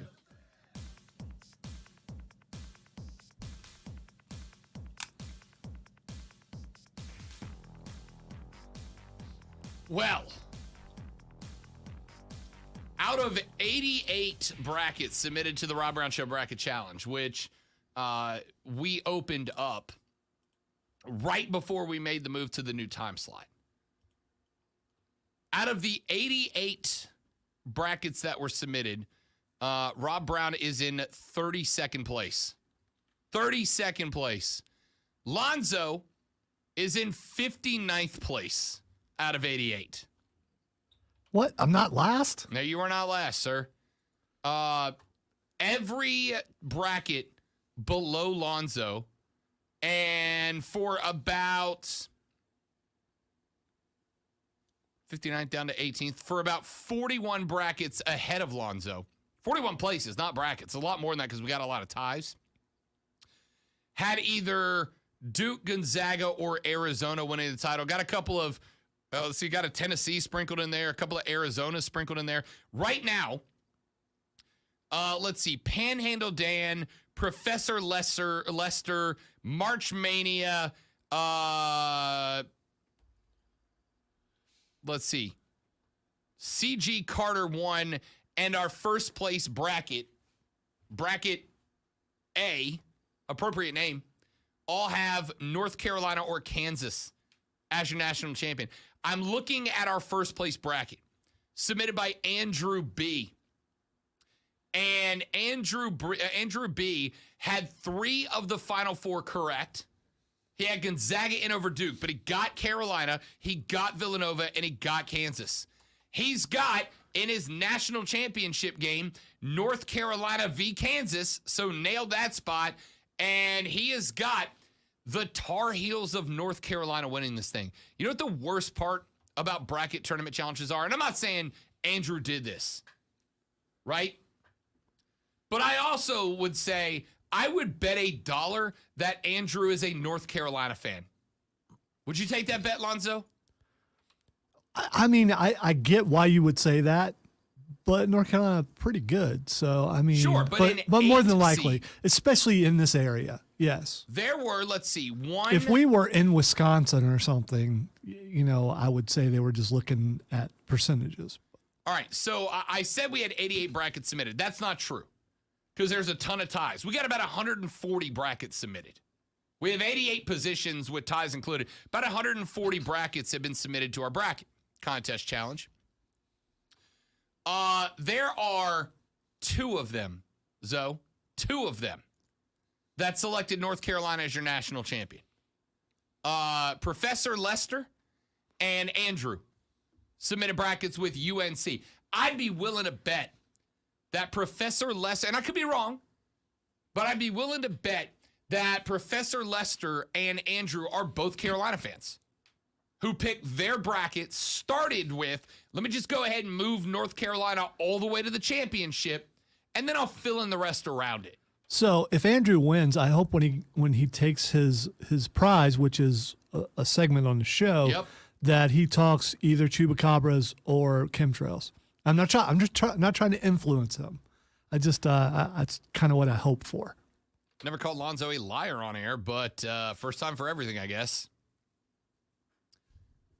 Texter About the says- influencing thing, not Correct. about the. Okay, all right, Correct. all right. Texter, let's see. Texter says, Rob, beating Duke Saturday night was absolute closure for me and my failed relationships with women because they were all Duke fans, horrible fans. They can all de-exit. Wild Bill from Tombstone mean, well, bye. Beautiful. Closed it out with a Tombstone reference. That's how you get your text read on the show, people. Well, bye. Dude, I got to tell you, if every woman you've dated is a Duke fan, that's kind of on you, big dog, right? Quit hanging out at Duke bars, Yeah. and maybe Duke has their own service online, dating service. Maybe don't go to that one. Yeah. Maybe drop off of BlueDevilsInLove.com. Listen, I will tell you, as the maintainer of several failed relationships, many of which ended in catastrophe and disaster, there are some questions I ask up front now. Maybe question one for you should be, are you a Duke fan? Right? Now, Taylor Swift has made a career, Zoe, off of writing songs about ex-boyfriends and failed relationships. My career advice to Taylor Swift is maybe one day you should write an album that's called Maybe It's Me, right? If there is crazy involved in every relationship you've ever been in, there's only one variable that's involved in all of them. Maybe it's me. Maybe stop dating Duke fans for a little while, right? If your energy on Saturday night was, man, I hope Duke loses so that all of my ex-girlfriends are sad at the same time, should be some red flags that go up there. Maybe I should say some blue and white flags that go up. Although at the same time, that's what makes sports great. Whatever motivates you. Good for you. I'm glad that there was a satisfactory result. I mean, again, there's one common trend there, pal. It's you. You keep going to Duke fans. Maybe get off the Duke bandwagon for a little while. Just my suggestion. Just a thought. Just a thought. All right, so Andrew right now is in the lead. Right now, I am T32. And I am going to be giving shout-outs. If you finish above me, I was going to say me and Lonzo, but me. I am going to be giving a personalized shout-out. You can email me your shout-out, and I will read them on the air over the next week or so, to @CallMeDogOG, Southern GQ. This one's going to excite Lonzo. Lennon Lives 1980. Mr. J. Todd, Freebo 1025, Steven with a bunch of numbers on the end, CJG, Tad Varner, our buddy Brock is in the mix right there. Love to see him. Ruggs 1, Taylor B 1823, multiples with Vol fan or Vol in their name, so a lot of Tennessee shout-outs coming. Nate the Great is going to finish in second as he is just 40 points off of the lead, but picked Gonzaga in the title game. CG Carter has Kansas. Andrew B has North Carolina. One of those two guys is going to win this thing. We'll see who gets the shout out. Back after this for the third hour of the Rob Brown Show right here on the Fan Upstate.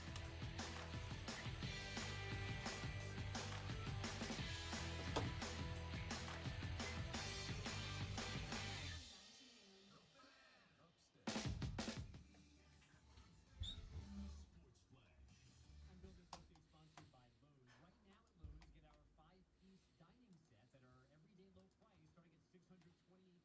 Selection varies by location while supplies last.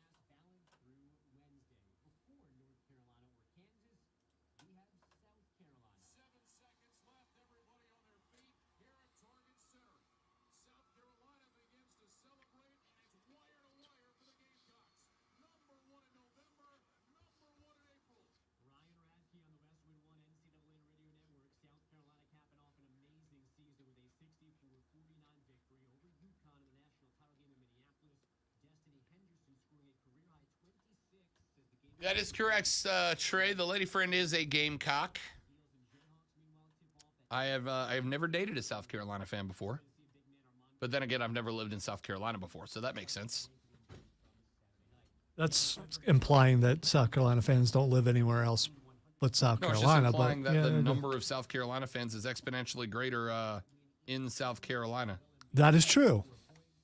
That's just a statistical guarantee, eh?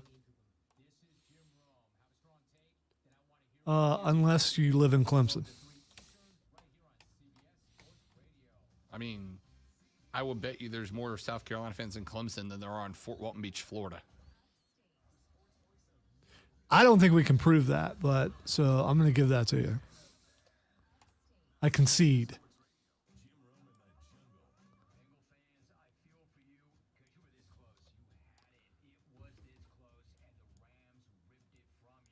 Let's see, Keegan. Do you know what your bracket name was? Let me see if I can find it.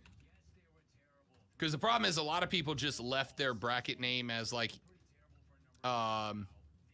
username, whatever the random username was. So people are gonna have to go in and check.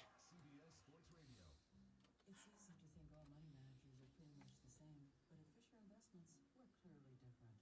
Different how? You sell high commission investment products, right? No, Fisher Investments doesn't sell any commission-based investment products.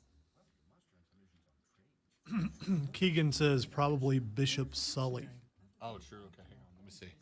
It's the highest standard of care for a financial advisor. How do you know what's in their best interest? Well, the bad news is that I searched your name on page 1 of the results, and it's not there.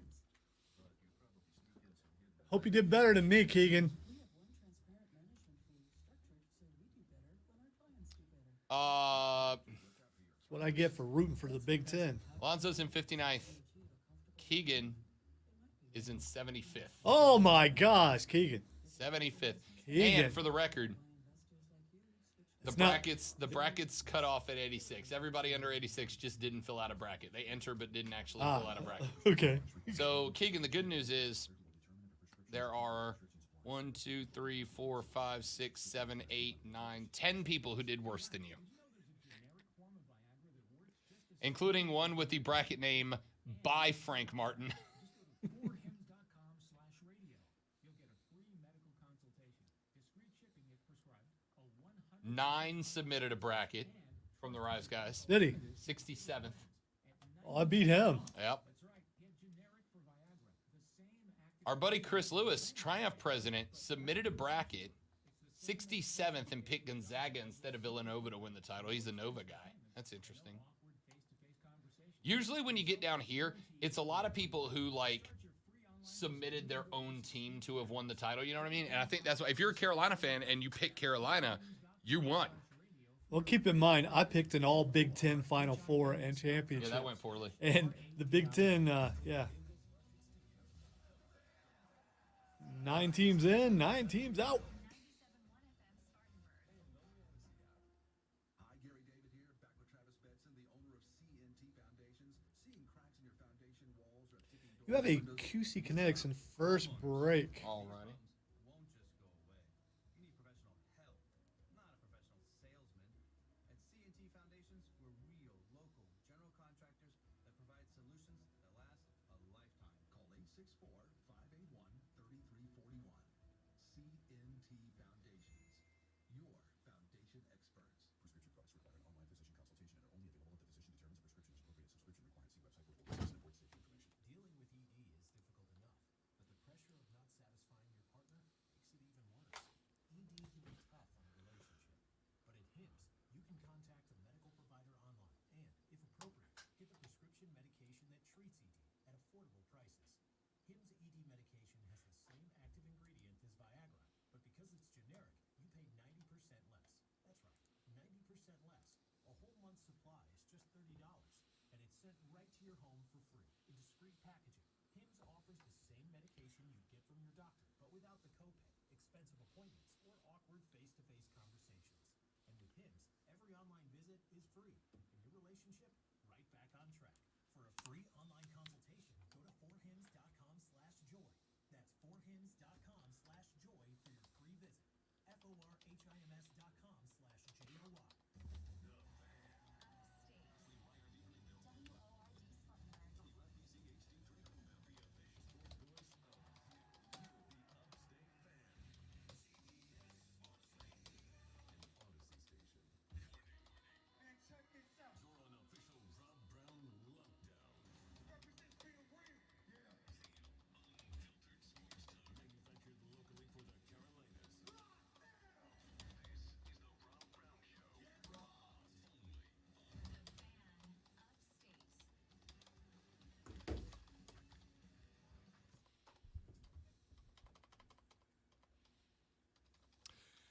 The third, the final, the best, the money hour of the Rob Brown Show goes now. This is the Fan Upstate. Hello, Upstate South Carolina. Hello, America. Hello, world. Got a very interesting voicemail during the break, did Lonzo and I. South Carolina Comic-Con, Lonzo, coming up very, very soon. This Saturday and Sunday. That is correct. And not only will the Upstate Pulse be broadcasting live from South Carolina Comic-Con on Saturday, and not only will they have a very handsome guest coming to hang out with them, and also I'll be there. Yeah, Cameron appreciates it. Yeah, man. But we are going to be having a phone discussion right after the show today about lining up a couple of guests here on this show. Well, Rob, how were their sports-related conversations at Comic-Con? Well, allow me to inform you, ladies and gentlemen. First off, I there's part of me, Zoe, that like doesn't like to say who the interviews are because it's not that I don't want to jinx them.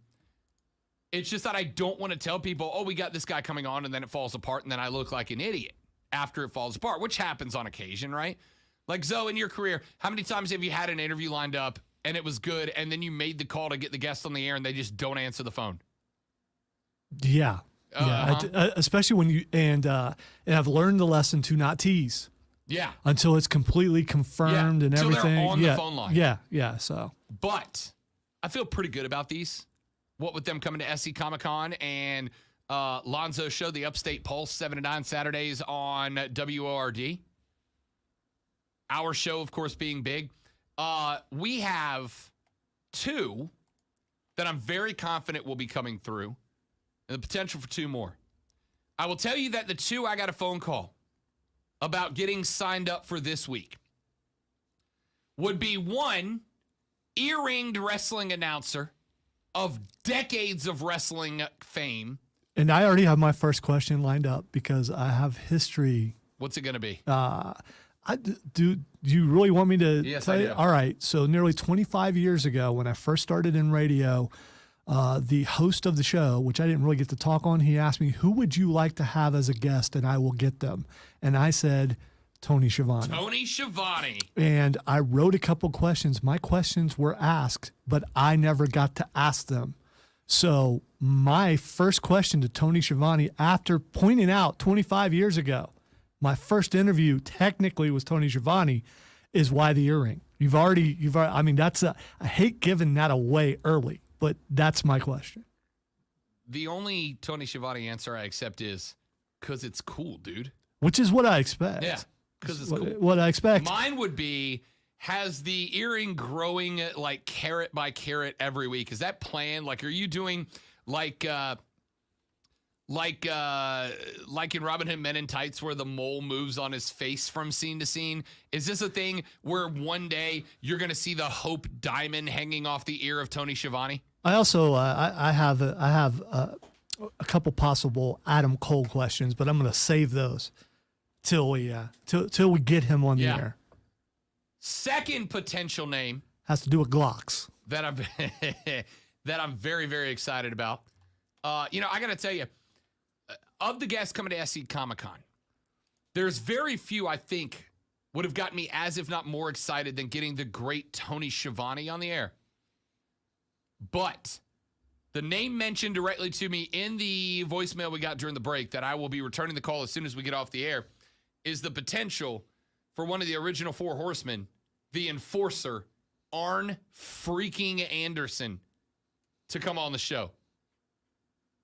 I mean, one of the 4 horsemen coming on the air. I had to tell you, I am very proud of the fact. I had to close my fingers on the thing because it was a little bit too close to go in Vulcan there. My bad. I have prided myself over the years. It takes quite a bit to get Rob Brown starstruck, right? My as I told Keegan last night, because I told him I have a new career goal, which is I want to be a manager for a local wrestler. If there are any local wrestlers listening right now that participate in local indie shows that are in the market for a new manager, Rob Brown is interested. I'm your guy. All right? Nobody's going to hold a mic to me. I will be the local Paul. I am regional Paul Heyman. All right? I am regional Paul Heyman. I was texting Keegan. I said, look, I think I'm going to try to find a local indie company that needs a new manager on the roster because I feel like I got it. Right? Like, I feel like you can hand me a mic in the ring and I will sell somebody to new heights. I'm that good at my job and my life is awesome enough. Why not add professional wrestling manager into the resume? But I pride myself on not getting starstruck. It's only happened a couple of times. Drew Brees and Michael Buffer are the only two people that when I met them, I like froze. Like, oh my God, I'm talking to this guy.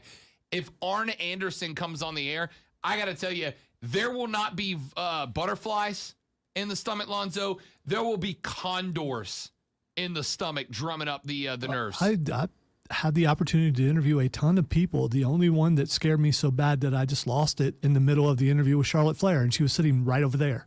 Yeah. She was sitting right there in studio, and I was good as long as she was mad at me because I made her mad when she came in, and I can talk to someone if they're mad at me.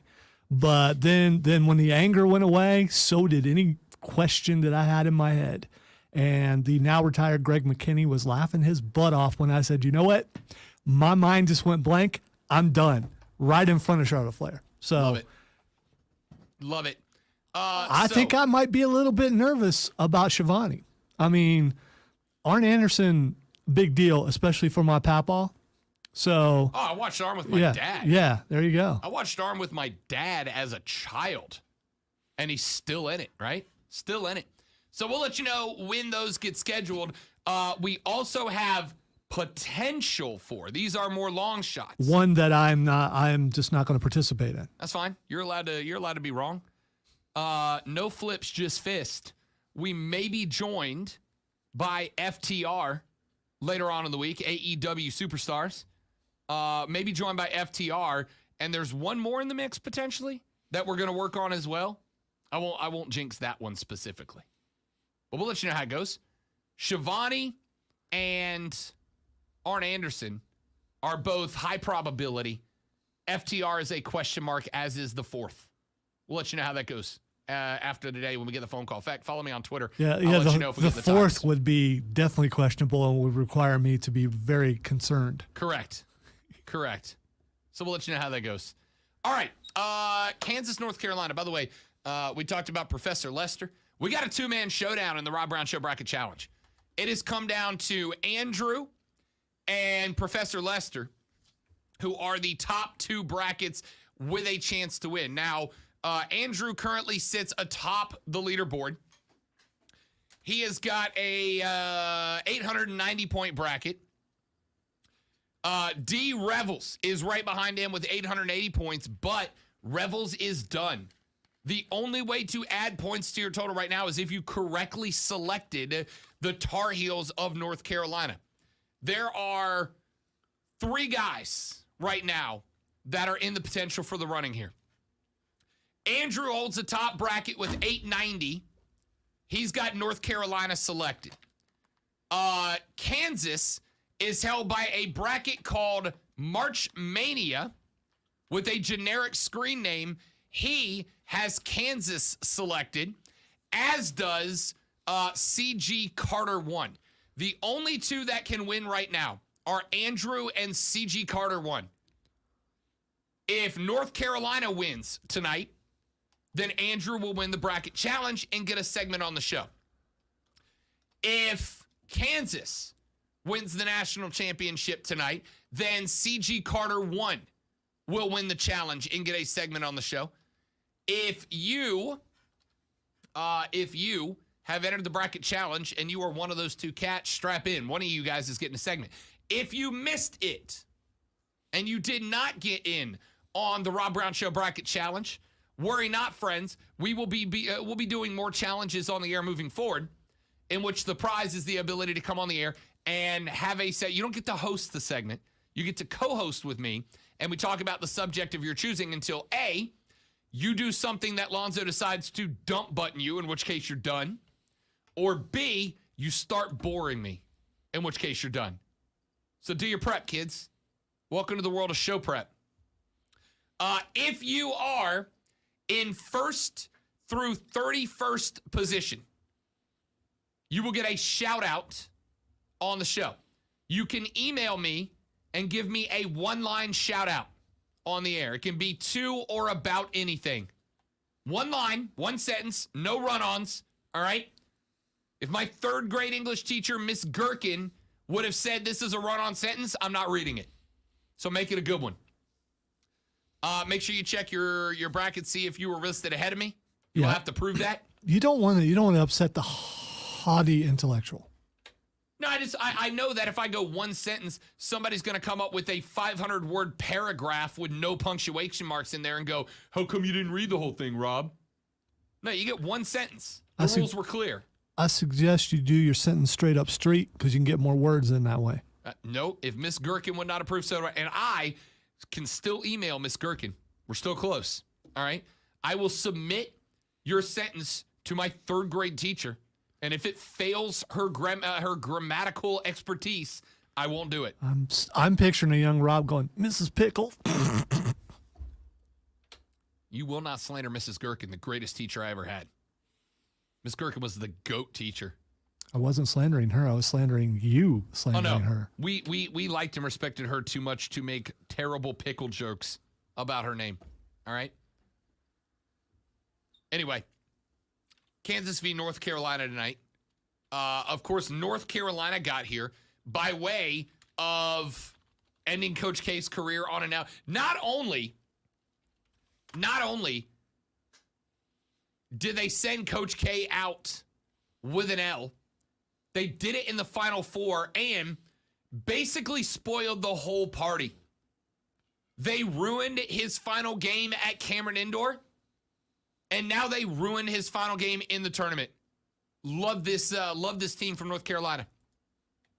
Manic might be my favorite player in college basketball right now. Brady Manic is a monster. And he looks like one, by the way. With that hair and that beard, right? Brady Manic looks like a Viking. Love this kid. And he plays like one. Just aggressive, relentless. I am getting to the rack. And if you don't, that's cool. I don't mind dropping J's in your face all day. Brady Manic at 6'9" has no justification to be as good behind the arc as he is in clutch spots. There's a pressure spot and 6'9" Brady Manic squares up for a 3. He's not one of the guys that you go, no. Okay. Brady Manic squares up for a 3, you're good with it. There is no justification for him being that good. Here's what's really interesting about Brady Manic. He is a Tar Heel transfer. He transferred in from Oklahoma. One of the few true rivals of the Kansas Jayhawks on the basketball floor. They know Brady Manic. They have played Brady Manic at a different school. They are aware of who Brady Manic is. Brady Manic is a 50% shooter from the floor. The best shooter on the floor for Kansas, or for North Carolina. Brady Manic is a 40% three-point artist. The best three-point shooter, percentage-wise, on the floor for North Carolina. The dude is a lights-out shooter. Shooting, by the way, his best career numbers.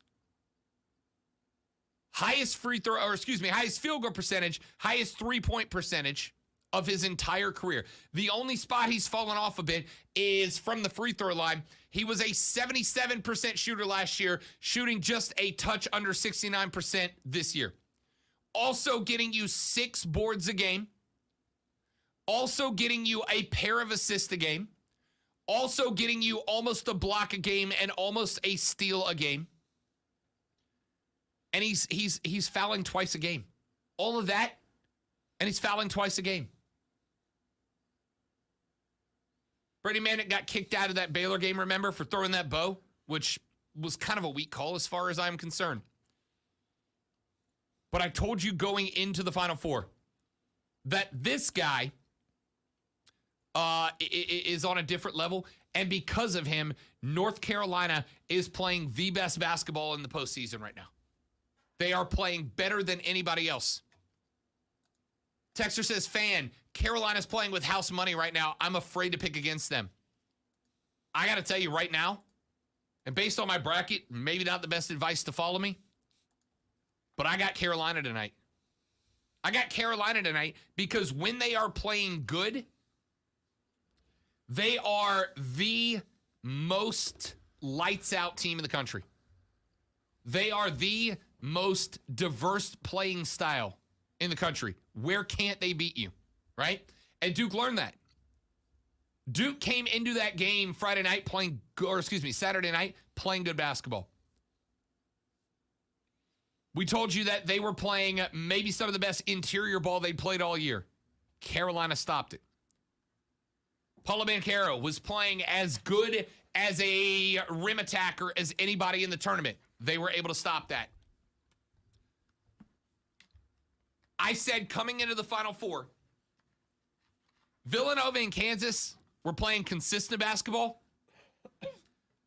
Villanova, of course, lost their best player before the Final Four, so that was never going to be a contest, unfortunately. But the two hottest teams in basketball were Duke and Carolina.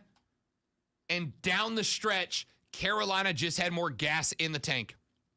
I am taking the Tar Heels in this one.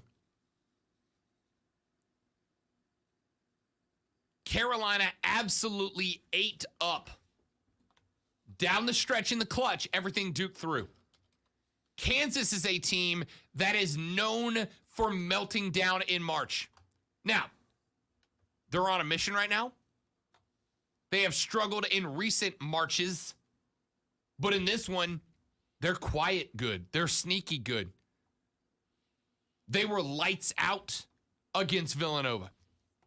Yeah, I find it hard to go against Kansas, seeing what they did to Villanova, and Duke and North Carolina. That there's a lot of emotion behind that, and as we've seen in all sports, you take some of that emotion out, you get a little bit of a drop off, and you can't have that in a game like this. And you see what Kansas did, wire to wire against Villanova. I got to go Kansas. Only reason. If Villanova was at full strength, I agree with you entirely. But they weren't. They were busted up. Justin Moore, arguably the best player on the Villanova team, torn Achilles, could not go. He is their best perimeter defender. He was their second leading scorer. When you combine those things, I think he was the most important player on the court in this March for Villanova, and he wasn't available. So McCormack and Agbaji were untouchable. And don't get me wrong, it's not going to be easy. But the one thing Carolina can do that I don't think Villanova could do is hold the ball for longer stretches, keep Kansas off the offensive side of the floor, make Kansas really slap the floor and play defense, and still beat them anyway. North Carolina is about to win the most improbable basketball national championship in years. For a team that down the stretch in the ACC regular season could not find anything, look out for Carolina tonight. Kansas implodes at the worst time traditionally. I'm not saying they will again, but I'm saying Carolina has gotten exceptionally hot. And we talked about back in the first hour of the show how much emotion can dictate a basketball game. Carolina went up against a Duke team that had all the emotion in the world, and down the stretch, when it mattered, you'd have thought the Tar Heels were playing a home game. The crowd is going to be, it won't be worse than 50-50. It might be 60-40 Tar Heels down in New Orleans, right? If they outdrew Duke in that game, they're going to outdraw Kansas in the final. And they played off that. I go Tar Heels tonight. Give me the Tar Heels 77-73 is your final. And Brady Manick is your MVP. Brady Manick picks up an individual piece of hardware tonight. because there's no point on the floor that guy can't beat you from. And if Kansas has to dedicate guys to him, he'll end up with 7 or 8 assists in this game, and that'll make the difference. Let's take a break. When we come back here in just a minute, Lonzo and I run over WrestleMania 38 results. The showcase of the Immortals was this weekend. Did anybody stamp their name with immortality? Talk about that next. I'm Rob. He's Zoe. This is the Rob Brown Show. This is the Fan Upstate. QC.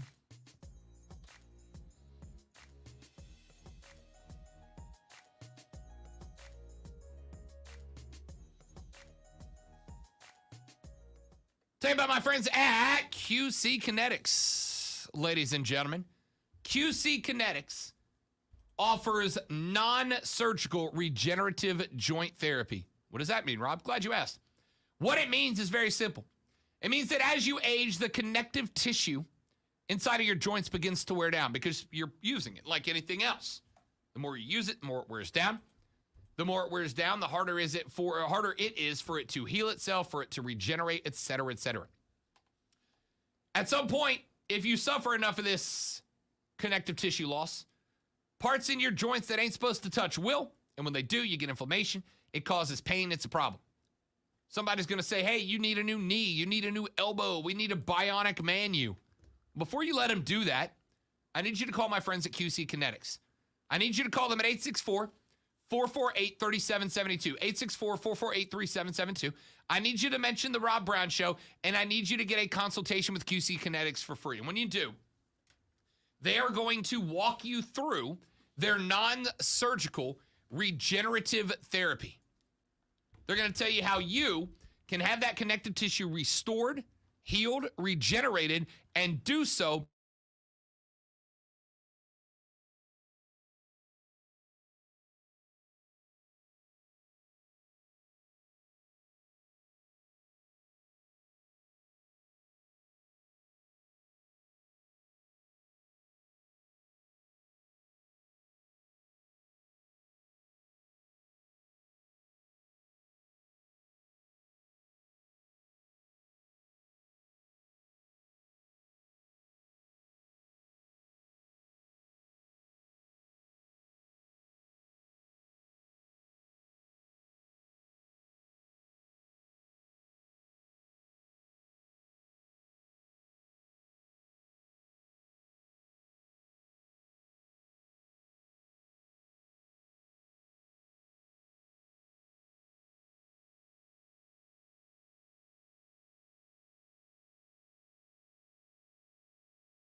So the showcase of the Immortals this weekend, WrestleMania 38.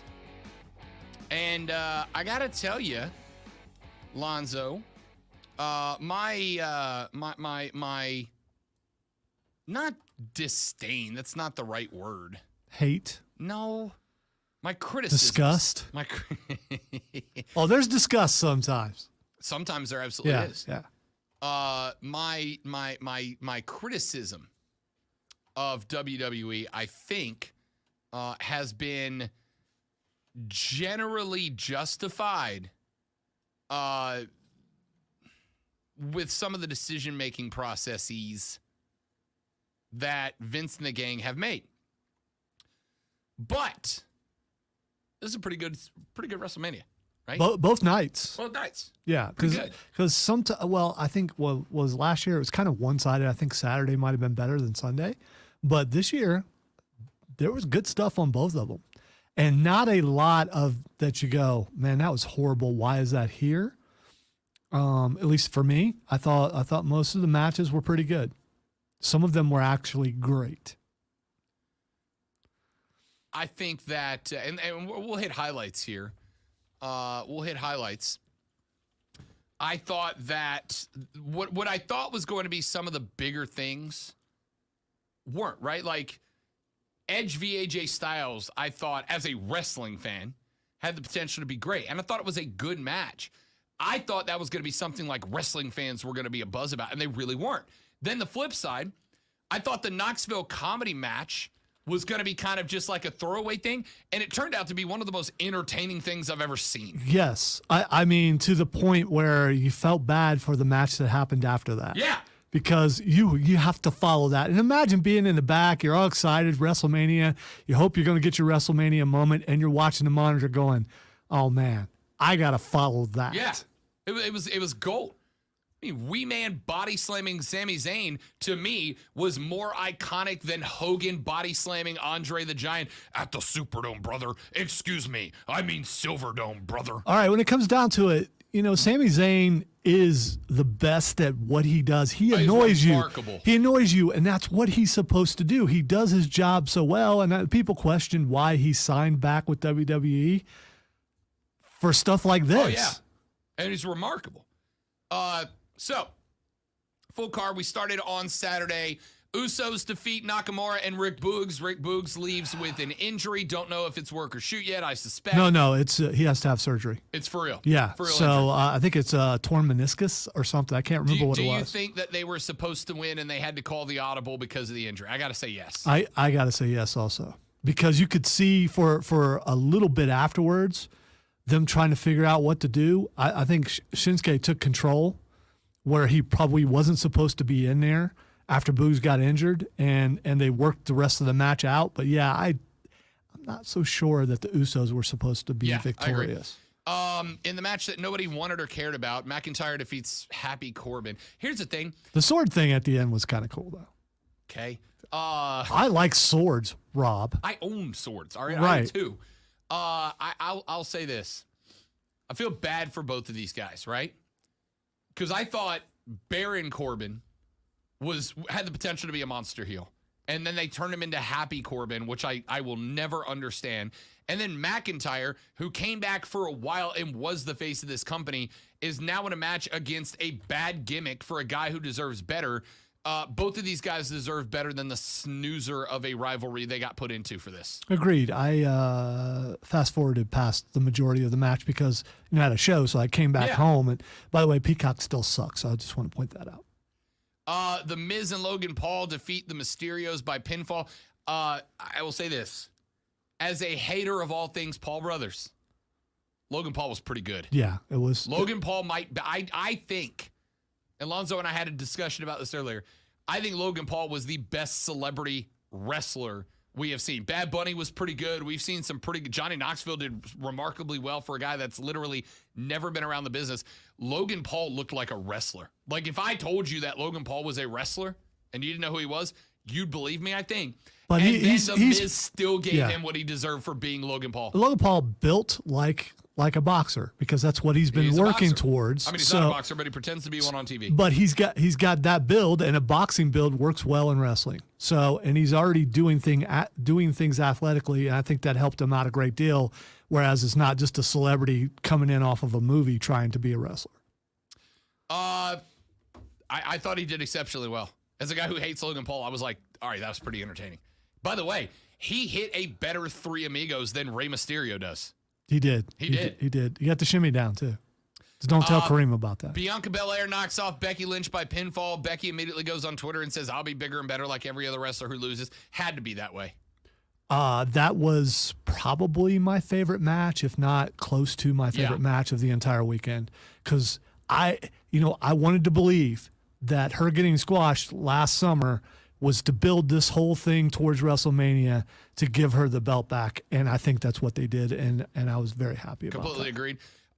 Cody Rhodes, yes, the son of a plumber, the American Nightmare, shows up and knocks off Seth freaking Rollins. Can I just say this? There's more than one royal family in wrestling. Just say this. I love that. That was awesome.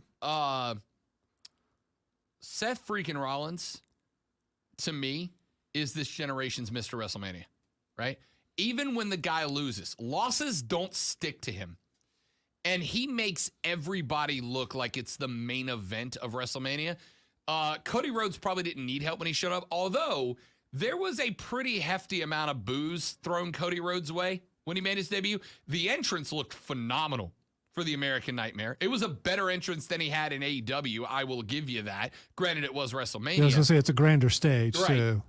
But overall, really good match. Yeah. Really entertaining match. And some Cody of got the- what he wanted. And the stuff that Seth was saying to him Was great. about welcome back to the big leagues Yeah. and all that stuff, it's like, yeah, he's playing into that. I really enjoyed it. You know what? And the other thing is, I will always, now when I think of Cody Rhodes, think of used to be our very own Cole Bryson, because he sends me a picture of Cody and Brandy and Shivani and McAfee in backstage and goes, who are these people? Yeah. Michael Cole says, Yeah. do you know who these people are? I'm like, hey, man, that's the son of a plumber and a freaking punter. Yeah, and amazing. because Cole used to be the voice of Burns Rebels right here, now works for the Dallas Cowboys, and was there last night and was texting me the entire time, just back and forth and showing me pictures and videos and stuff, and laughing his butt off because he's not a wrestling fan. He's at WrestleMania, and here's my thing is, why would you send me a picture asking me who these people are if you didn't already know who they are? Why would you send it to me? So I went to WrestleMania 30 in New Orleans, and I covered it for the TV agency I was working for at the time. And all of my wrestling buddies, I was doing the same thing. I was at one point, I was about 4 feet away from Moxley having a conversation with Stone Cold Steve Austin, right? Mox and Austin having a conversation. Wow. And I'm meeting you from him, and I get a selfie, and I'm sending it to all my wrestling buddies like, these guys look familiar, right? Like, it wasn't like, look, it's Stone Cold and Mox. It's like, hey, you know where I am.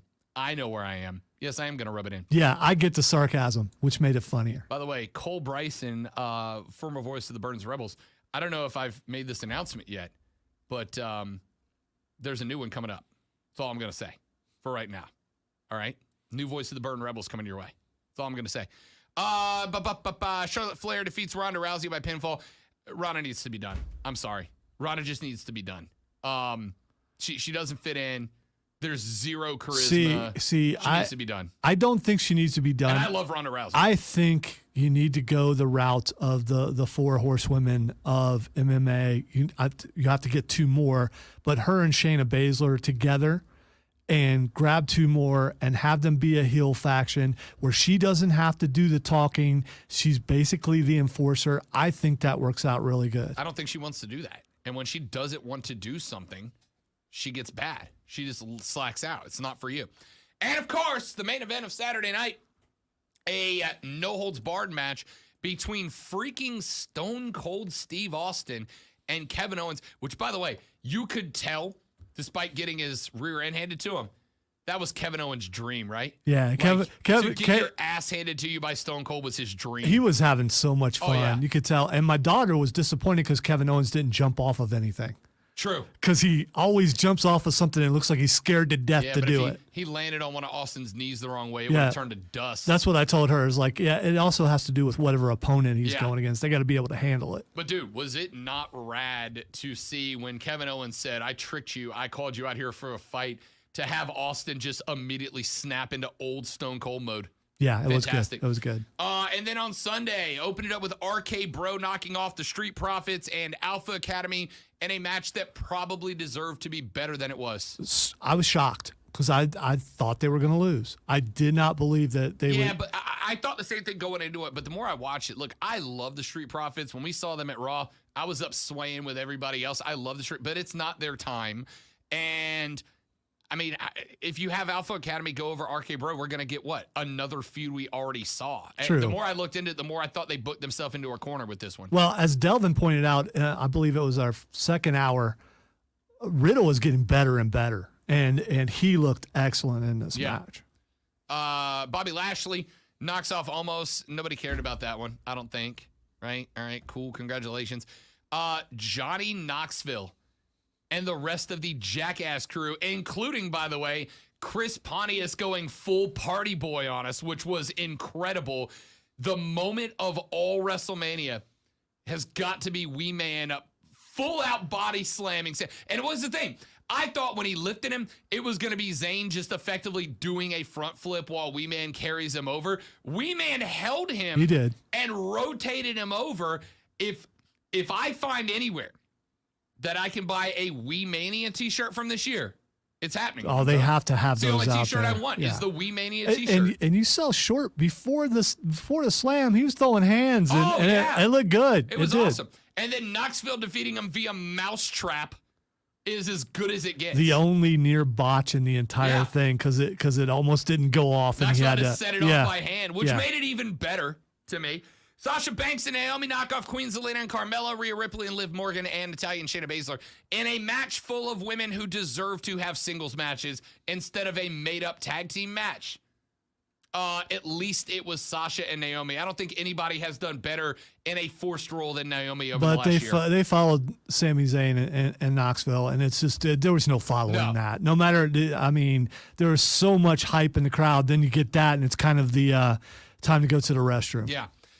Edge and AJ Styles Edge defeats AJ Styles via pinfall. But the ending is pretty good. I think the ending, the fact that there's going to be a new faction. What do they do? Is it the New Brood? What is it? I mean, what are they going to do with this? Yeah, I'm intrigued by that. For two guys that are two of the best in the game, I wanted a better match, but I'm intrigued to see where it goes. Sheamus and Ridge Holland with Butch defeat the New Day. That was kind of a quick match too, because that match was supposed to be on day one, Yeah. and they ran long for time, so they had to move it to day two. So I figured it wouldn't be very long. Yeah. Pat McAfee knocks off Austin Theory via pinfall. I tell you straight up, Keegan and I are live texting during that match.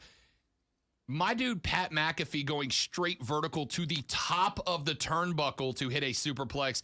At that moment, I was like, hey, this McAfee guy is kind of a good wrestler. Yeah. Entertaining as hell, kind of a good wrestler. But then the twist of the night when Mr. McMahon gets into the ring, starts a match with Pat, punts a football into his ribs, and with a little help from Austin Theory, Mr. McMahon gets his first WrestleMania win in about a decade and a half. You know, and I had a conversation with the coolest boss in the world earlier while in the restroom, and it was about this match and the fact that for 77, 78, whatever McMahon is, when he pulled his shirt off, I'm like, yeah, that's Damn, Vince. that's what I want to look like. The genetic jackhammer.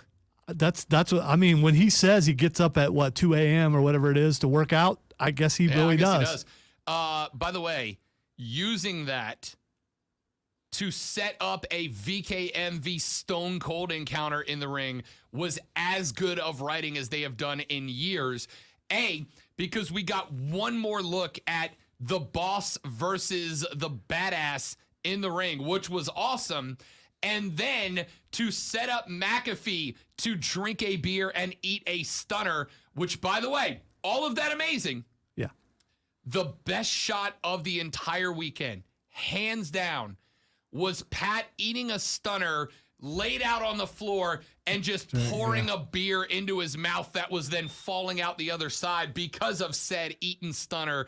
Pat McAfee is gold at doing that, but Stone Cold still getting that pop, leaving the ring, and coming back for an encore was fantastic. It was. Vince also botched early because the music played and he thought it was Stone Cold's music, but it was actually Austin Theory's music, and he turned and then he went right back. You think he yells at himself when he gets back to Gorilla? Yeah. Damn it, Vince. I expect better of me.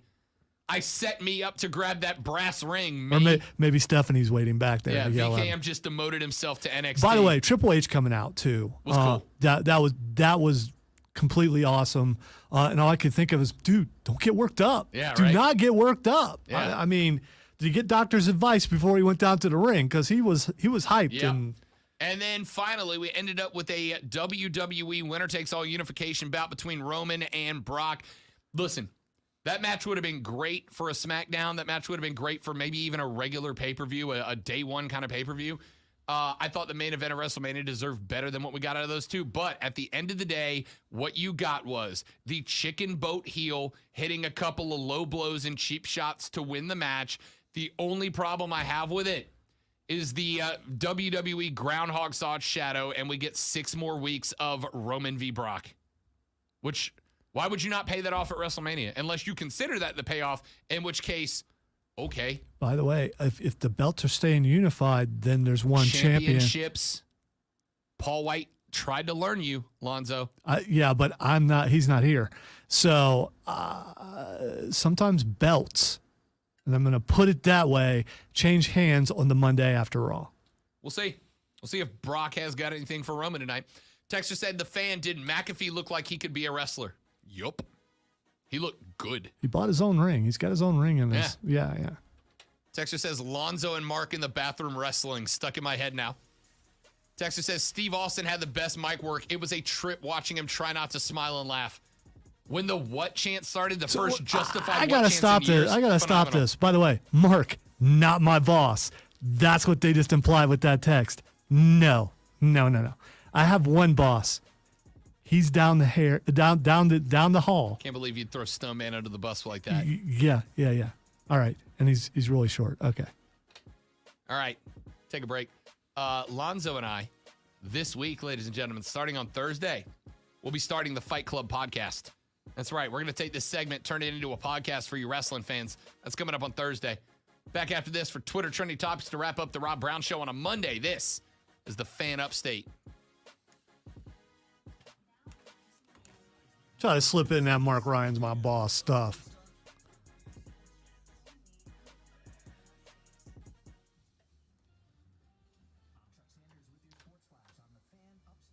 We're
Travis said, man, it looks like he could play in Game of Thrones, and I'm a Duke fan. He's a handful. Yes, he is. New tires for the car? Here's my card. I order takeout, use my card. And most of us just accept the high interest rates credit cards charge as a necessary evil. What are you gonna do? Get a low fixed rate credit card consolidation loan from Lightstream from $5,000 to $100,000 and pay off those credit card balances. Apply online and you can get your money as soon as the day you apply. The average credit card company charges over 19% APR. But with Lightstream, you can get a fixed rate as low as 5.73% APR with auto pay and excellent credit.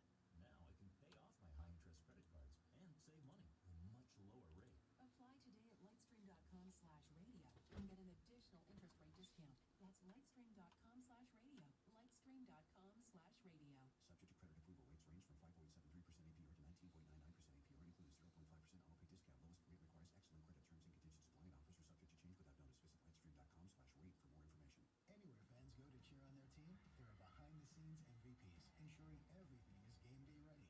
We see you, Joe, fixing seats so every fan can enjoy every game. And Allie, who keeps her stadium running smoothly from the moment the first game starts to the last play of the season. At Granger, you're our MVPs, and we're always here for you, with supplies and solutions for every industry and 24/7 customer support. Call, clickgranger.com, or just stop by. Granger, for the ones who get it done. Here at Total Wine & More, you'll find what you love. Love what you find. I'm looking for a whiskey that will blow my buddies away. The single barrel bourbon is a surefire hit. Oh, yeah. Whoa, did you hear that? I feel like a rock star. Well, finding this bottle at that price, you totally are. Find what you love. Love what you find. Only at Total Wine & More. Wondrous selection. Extra miles. Only low prices. Drink responsibly. 21. At the United States Postal Service, we deliver with advanced technology and equipment so we can reach over 160 million addresses across the country. We're delivering for thinkers, doers, movers, shakers, groundbreakers, future makers, innovators, trailblazers, disruptors, streamers, dreamers. So no matter what business you're in, we'll always be delivering for you. USPS, delivering for America. Learn more at USPS.com/delivering. If you're looking for real news, News Nation is new and different. News Nation doesn't take sides or lean into political agendas. Here you get all sides. If you're looking for news without the noise, come back to the news with News Nation. News for all America.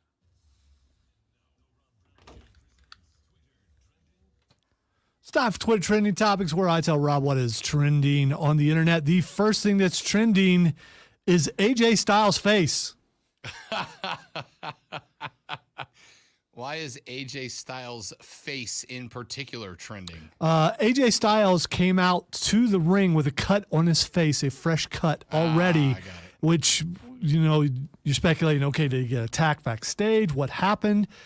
Someone said it was a pyro incident, and then I've seen other reports is that he kind of ran into something in Gorilla on his way out to do his match. Yeah, I'm looking at the somebody posted a side angle view looking like 45 degrees into the stage, and you can very clearly see AJ walk face first into the back corner of the star leg. Like he pops it with the noggin. Which we've all done. You can't you can't blame it on age. Despite age, I mean, everyone's run into something. So just I not do it once a week. just not on a stage where you just Just bloodied fortunately, your I haven't face. done it in front of millions of people watching on television. Yeah, which I mean, when it happened, when he came out, no one knew why he was bleeding and why that happened. Yup. And it was never explained and wasn't really talked about. All right, the next thing that's trending is The Rock. I've seen a lot of tweets about The Rock. I don't know what it is that he said, but most of the tweets that I have seen have been about him giving a verbal middle finger to the WWE somehow. Well, the rumor out there was that his wife and his mom were actually at WrestleMania, which was making people think that finally he's going to come out and confront Roman at the end. And everyone, including me, waited till the credits go, till the screen went black, So the coverage has concluded sign came up. thinking that he was going to come out, and he did not. Well, I mean, look, you think Austin's there. Why not a stare down between him, Roman, and The Rock? Let's make it weird, but they didn't. That's it for us, ladies and gentlemen. We're back tomorrow to try harder. For Lonzo, I'm Rob. Thanks for listening. Have a great rest of your Monday. The Rob Brown Show's on your radio. This is the Fan Upstate. Later, brother.